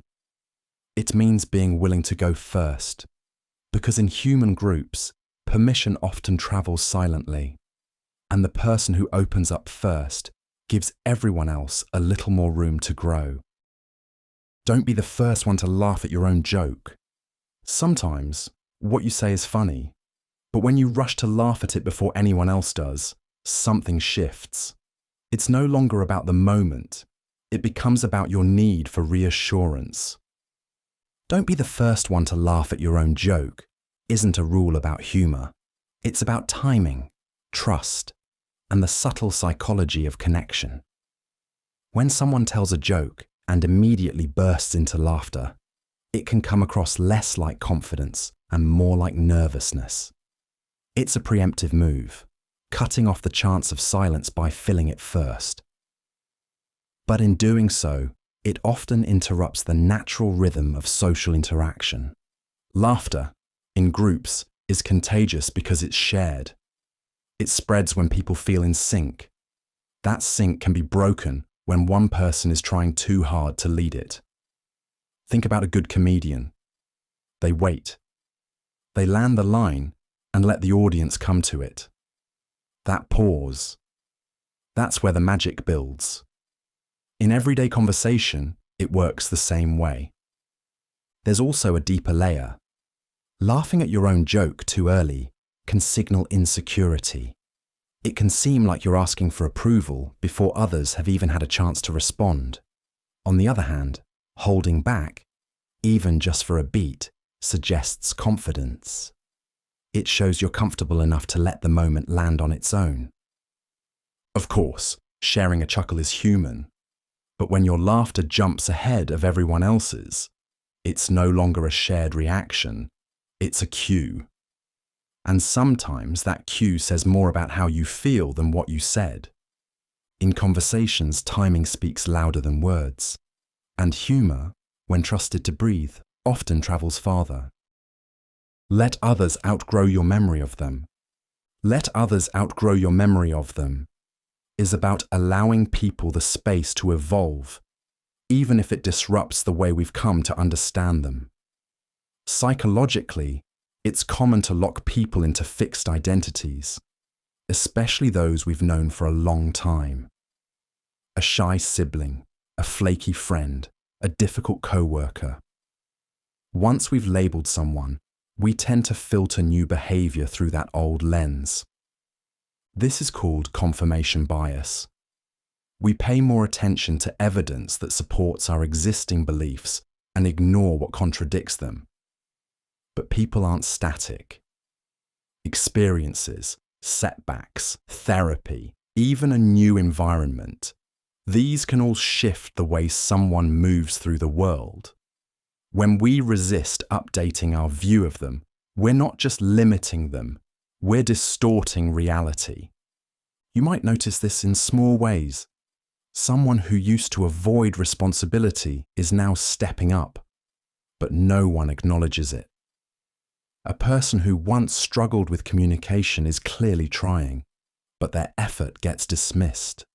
That disconnect can feel frustrating for the person growing, because even when they've done the work, they're still being held to a past they've outgrown.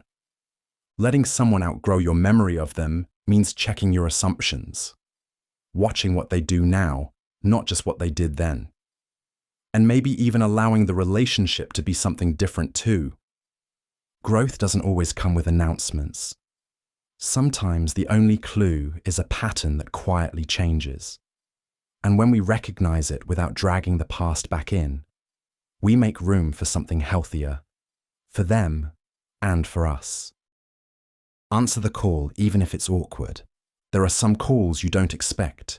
An old friend reaching out after years, a colleague who never calls suddenly ringing your phone, a family member messaging at an odd hour.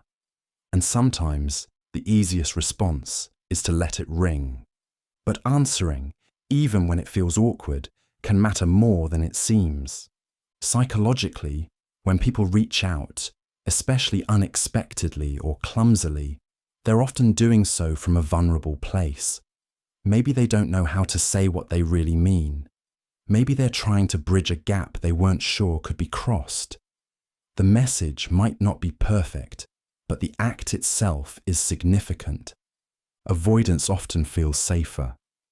We tell ourselves it's not the right time, that we'll respond later, or that it's probably not important. But in psychology, avoidance rarely leads to clarity. It usually feeds anxiety. And the longer we leave those moments hanging, the harder they become to revisit. Even a short reply, a brief answer, or a simple, "Hey, I saw this, what's up?" sends a message back. I'm here. I saw you reach out. This isn't about keeping every door open forever. It's about understanding that our responses shape emotional safety. Ignoring a message may feel neutral, but it's rarely received that way. The brain tends to interpret silence as rejection or disconnection, even if it wasn't intended. Answering the call, literally or metaphorically, doesn't mean diving into a long conversation. It means recognizing that human connection often starts messily, awkwardly, and unpredictably. And a simple acknowledgement can be the difference between a missed opportunity and a rebuilt bridge. In a world that often values efficiency over empathy, sometimes the kindest thing you can do is pick up, pause, and listen, just for a moment. Hold space instead of holding court.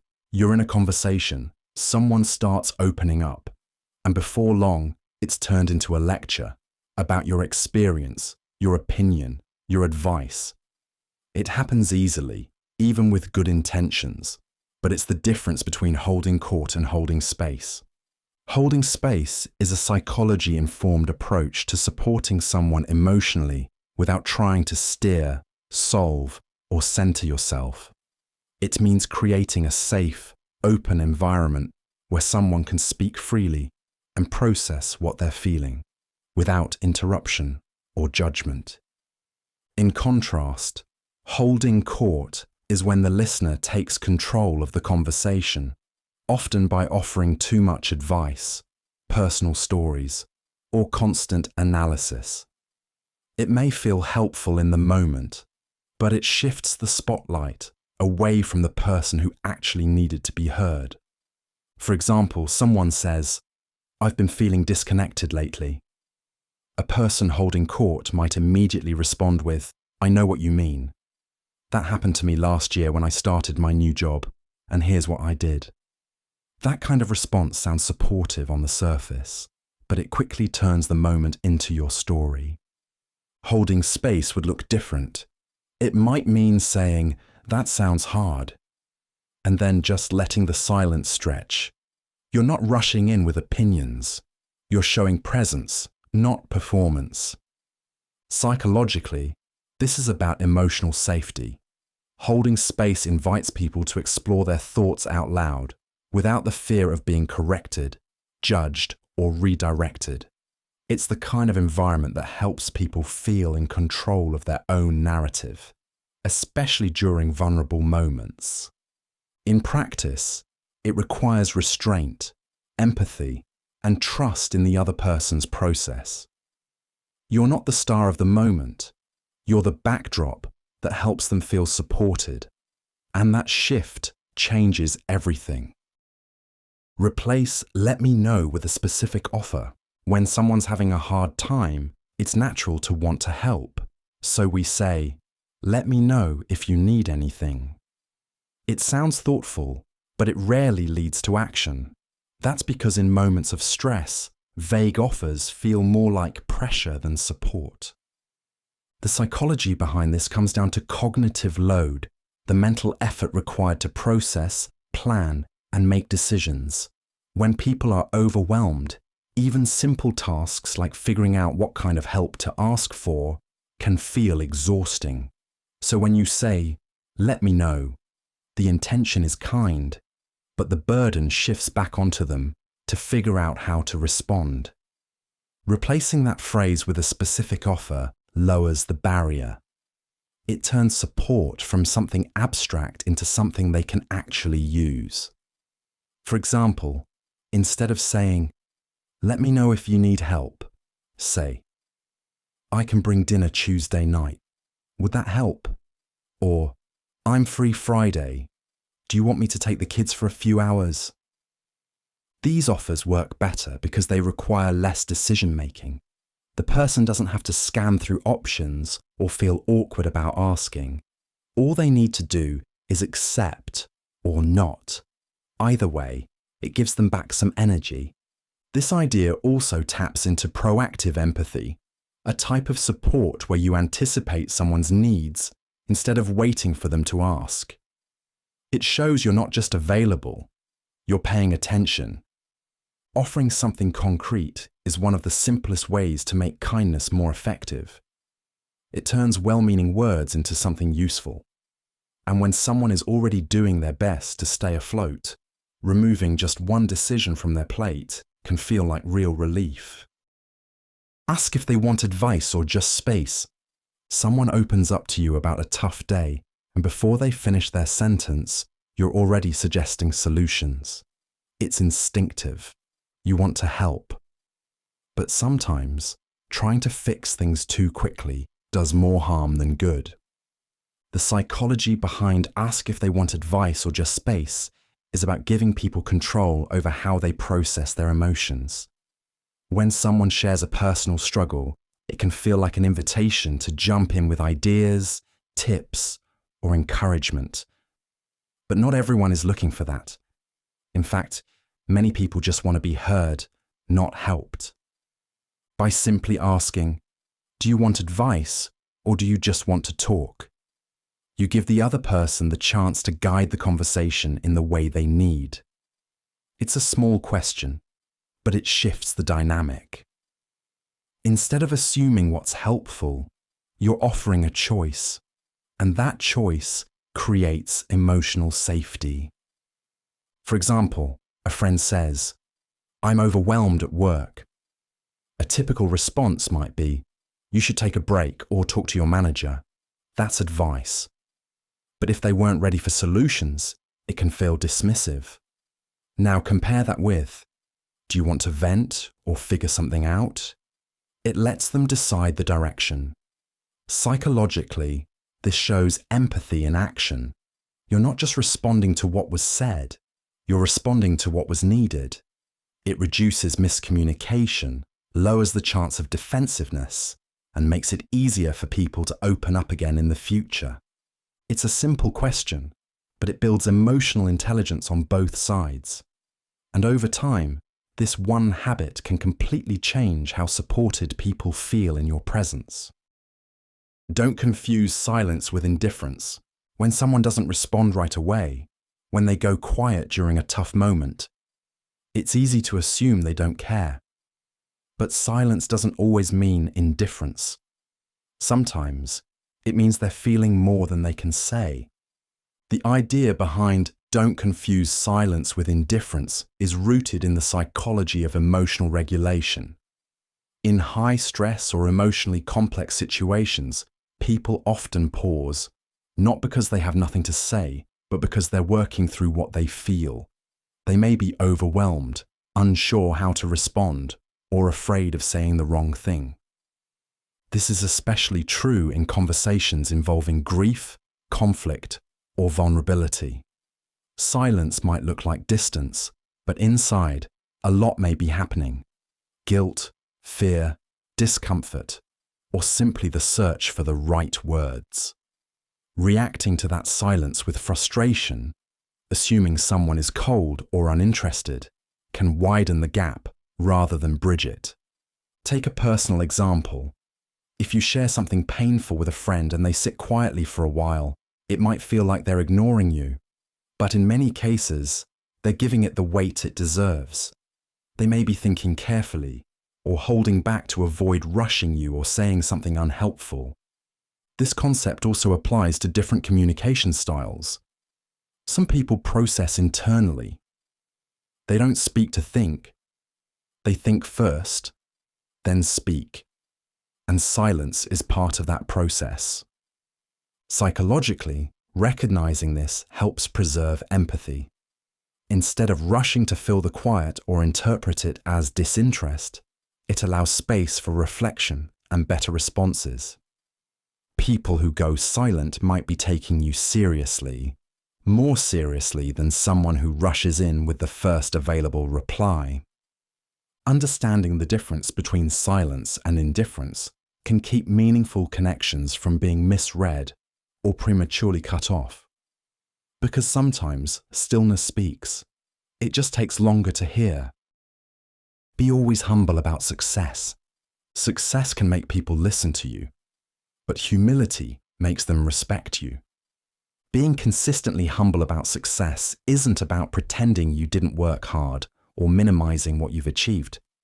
It's about how you carry that achievement in a room, in a conversation, or in someone else's story. Psychology points to a subtle but powerful truth.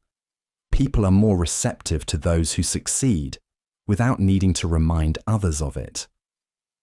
There's a concept called status signaling, which describes the ways people show their place in a social hierarchy through clothes, speech, or behavior. But studies show that people tend to trust and connect more deeply with those who don't constantly signal their status. In fact, those who highlight their flaws or failures alongside their strengths often come across as more authentic. Humility also leaves space for others. When someone shares credit, admits what they don't know, or stays curious despite being accomplished, it shifts the dynamic from competition to collaboration. That alone builds psychological safety. The kind of environment where people feel free to speak up, take risks, and grow. Think about how success stories are told. When someone says, "I got lucky, but I also stayed prepared," it feels grounded. It acknowledges effort while leaving room for context, timing, support, even failure. That honesty makes the success feel more real, not less. And socially, humility acts like gravity. People are drawn toward those who lift others up without inflating themselves. Not because it's performative, but because it shows emotional intelligence. At its core, staying humble about success doesn't mean shrinking yourself. It means being large enough to not need to prove it. Some kindnesses are invisible on purpose. Sometimes the kindest things people do are the ones you never see. They go unnoticed, not because they aren't meaningful, but because they're meant to be that way. The idea behind "some kindnesses are invisible on purpose" is about intentional, quiet acts of support. Psychologically, this connects to what's called pro-social behavior, actions intended to benefit others. But unlike grand gestures or public generosity, these actions are designed to avoid attention. The goal isn't recognition, it's relief. In everyday life, this might look like refilling the coffee machine before it runs out, or covering for a co-worker's small mistake without making a big deal about it.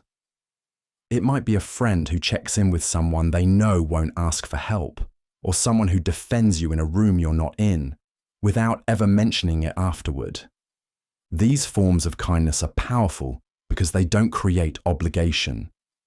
They don't ask for a thank you, a favor in return, or even acknowledgement. And that's what makes them feel safe to receive. There's no pressure, no spotlight. Just a quiet effort to make someone's day a little easier. From a psychological perspective, invisible kindness can reduce social stress. People are often wary of being seen as a burden, or being put in a position where they have to express gratitude. When kindness happens without those expectations, it's more likely to be felt as genuine care, not social transaction. In group settings, these invisible acts build trust and cohesion over time. They create a baseline of support that doesn't need to be announced to be effective. And while they may go unseen by most, they often leave a lasting impression on the one person they were meant for. Assume there's a hard first draft behind every "I'm fine." Someone says "I'm fine," but their voice is flat, their shoulders are tense, and they won't meet your eyes. You nod, maybe smile, and move on. But deep down, you know something doesn't feel right. The idea behind "assume there's a hard first draft behind every "I'm fine" is rooted in how people cope with difficult emotions. When someone says those two words, it's often not the full truth. It's the version that felt safe enough to say out loud. In psychology, this is related to emotional filtering. People don't always express what they're really feeling, especially when those feelings are complicated, raw, or still being sorted out. "I'm fine" is often the placeholder, something that buys time, or protects the speaker from going deeper before they're ready. Think of it like writing. The first draft isn't polished. It's messy, hesitant, sometimes full of half-formed thoughts. The same goes for expressing pain. When someone says "I'm fine," they might really mean, "I don't know how to talk about it yet," or "I'm not sure how you'll respond." This doesn't mean you need to pry or push. What it means is, listen more carefully, pay attention to tone, body language, or patterns in behavior. If you respond with patience and presence, not pressure, it becomes easier for the real story to come out over time. People often reveal themselves in layers, especially when they're hurting, and behind that short phrase might be something important they haven't figured out how to share yet. By assuming there's more beneath the surface, you stay open to what matters most. Not the words themselves, but the effort it took to say anything at all. Offer specific help. Reduce friction for the struggling. When someone is overwhelmed, saying, "Let me know if you need anything," feels supportive, but it rarely works. Not because you don't mean it, but because it puts the responsibility back on the person who's already struggling. The psychology behind offer specific help, reduce friction for the struggling, is based on how stress affects decision making. When people are emotionally drained or under pressure, even simple choices can feel exhausting. This is called decision fatigue. The more steps it takes to ask for help, thinking about what to ask, when and how, the more likely it is they won't ask at all. That's where specificity matters. Instead of offering open-ended help, offer something clear and actionable. Say, "I'm grabbing groceries. Want me to drop off dinner?" Or, "I can take the kids for a few hours this weekend if that helps." These kinds of offers reduce the cognitive load. The person only has to say yes or no. They don't have to design the help themselves. Psychologically, This kind of support is more likely to be accepted because it feels easier and less burdensome. It removes the guilt people often feel when asking for help, and it shows that you've thought through what might actually make their day a little lighter. This principle also applies at work or school. If a colleague is overwhelmed, saying, "Let me know if you need help with anything," might not move the needle. But saying, "Do you want me to handle the client follow-up today?" cuts through the noise. Helping someone isn't just about willingness. It's also about reducing the barriers that keep them from accepting that help. And in moments when everything feels heavy, even one less decision can be a relief. Confidence is comfort with imperfection. You'd think confidence comes from being flawless. Perfect speech, perfect answers, perfect timing. But real confidence doesn't come from getting everything right. It comes from being okay when you don't. Confidence is comfort with imperfection, is about psychological flexibility, the ability to stay grounded and self-assured even when things go a little sideways. In everyday life, people who seem confident aren't necessarily more skilled. They're just less rattled by mistakes. This shows up in all kinds of settings. A speaker stumbles over a word, smiles, and keeps going. A manager admits when they don't know something without losing authority. These moments aren't polished, but they're powerful because they show calm under pressure. In psychology, this links to self-efficacy, or the belief in your ability to handle challenges. Confident people don't expect perfection. They trust that they can adapt, recover, and still be effective, even with flaws.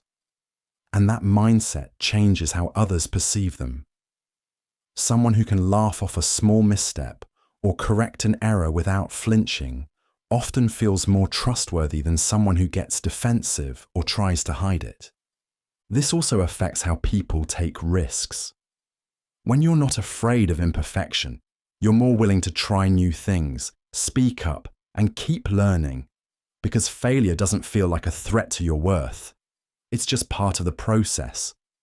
Culturally, confidence is often mistaken for loudness or certainty, but in practice, it's usually quiet. It looks like being relaxed while learning, open when unsure, and calm when criticized. It's not about being bulletproof. It's about being real and still moving forward anyway. And that kind of confidence tends to last longer because it doesn't depend on perfect conditions. It builds strength through the cracks. Turn envy into curiosity. How did they do that? You see someone land your dream job, publish their book, or take a trip you've always wanted, and without meaning to, envy creeps in. It's normal, but psychology offers a better use for that feeling. Turn envy into curiosity. How did they do that?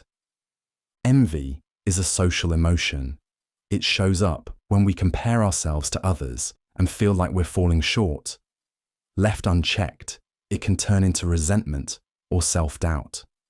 But reframed, envy can actually point to what we care about most and motivate us to grow. The key is shifting from judgment to informational thinking. Instead of saying, "They don't deserve that," or "I'll never get there," ask, "What steps did they take?" This opens up a learning mindset, which psychology calls active comparison. It reduces emotional reactivity and focuses your attention on strategy, not status. For example, if a colleague gets promoted, envy might trigger frustration. But curiosity asks, did they take on extra projects? Did they build stronger relationships with leadership? These questions turn jealousy into insight, something you can actually act on. This works in creative fields too. Instead of feeling threatened by someone's success, curiosity invites analysis. What's working about their approach? What could I try differently? That curiosity makes it easier to stay engaged and motivated instead of discouraged or competitive. Psychologically, this shift builds self-directed learning and growth mindset. It reminds you that success is often a process, not a mystery, and the people who seem far ahead, they usually started where you are, asking better questions one step at a time. Envy might get your attention. Curiosity is what turns it into progress. Some things want witness, not repair. You hear someone vent about a breakup, a loss, or just a terrible week, and your first instinct is to fix it, offer advice, suggest solutions, try to make it better. But sometimes that instinct misses the mark. The idea behind some things want witness, not repair, is about understanding what emotional support really looks like. In many situations, people aren't asking for answers, they're asking for presence. Just someone to sit with them in what they're feeling without trying to change it. When someone shares something painful, it's often not because they think you have the solution, it's because they trust you enough to hold the weight with them. Trying to fix it too quickly can feel like you're sweeping their emotions aside, even when you mean well. For example, a friend says, "I still think about my dad every day," and it hits out of nowhere. A fix-it response might be, "You should try journaling or talking to someone." But a witnessing response sounds more like, "That sounds really hard. I'm here." You're not adding advice. You're offering steady presence. Psychologically, this kind of support activates something deeper than problem solving. It meets a need for validation, acknowledging that what someone feels is real and worth being felt. That kind of emotional attunement helps people process their experience on their own terms, without feeling rushed or minimized. Some experiences don't need a plan or a pep talk. They just need someone to stay present while the storm passes. And that presence, quiet, steady, and unforced, is often what helps people heal more than any quick fix ever could. Remember birthdays, even quietly. In the middle of a busy week, a text pops up. "Happy birthday, hope you're doing okay." It's short, casual, maybe even a day late, but it sticks because it means someone remembered. The psychology behind remember birthdays, even quietly, is about personal significance. For many people, birthdays carry emotional weight, whether it's tied to celebration, reflection, or just the simple hope of being acknowledged. It's not about the size of the gesture, it's about being seen. In psychological terms, this connects to the need for belonging and recognition. We all want to feel like we matter in someone else's mind, even if only for a moment. Remembering a birthday signals that you're paying attention, even to small, non-essential details. That signal becomes especially meaningful when it comes during a low period, or when someone isn't broadcasting their birthday out loud. This doesn't require a grand gesture. A short message, a quick call, or even mentioning it in passing can carry surprising emotional weight. Especially for people who feel overlooked, small signs of memory and care have an outsized impact. It also builds something psychologists call relational closeness. When someone feels that you remember details about them, things they didn't have to remind you of, it strengthens trust and emotional connection. It shows that the relationship isn't just active when they're in front of you. And while birthdays are just one day, remembering them, quietly or otherwise, says something lasting. It's not just about marking a date, it's about signaling that someone's life is on your radar, even when they're not asking for attention. That small mental bookmark can matter more than we think. Progress beats perfection every single time. You start a new habit, working out, writing, eating healthier, and after one off day, you feel like you've blown it. So you pause, or quit, or wait for the right time to start again. That's the trap of perfection. And psychology shows there's a much better path. Progress beats perfection every single time.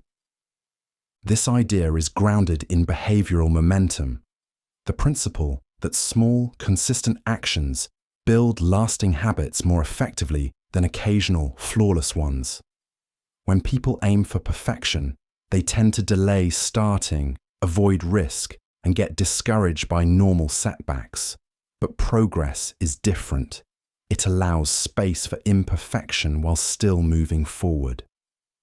In psychology, this ties to self-efficacy, your belief in your ability to handle challenges and make changes. Every time you take a step, even a small one, you reinforce the idea that you're capable. That builds motivation over time. Perfection, on the other hand, often creates rigid expectations that collapse under the first sign of failure.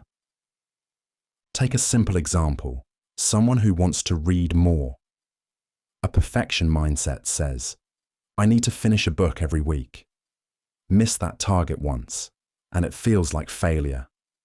A progress mindset says, reading 10 minutes today is better than none. That habit sticks because it's flexible, and that flexibility builds real change. This applies to learning, health, relationships, and even creativity. Growth isn't about flawless execution. It's about showing up again, even when it's messy. Psychologically, celebrating progress helps reduce anxiety, boost confidence, and increase resilience. It turns goals into systems, not tests. And over time, the people who succeed most aren't the ones who did it perfectly. They're the ones who kept showing up, one imperfect step at a time.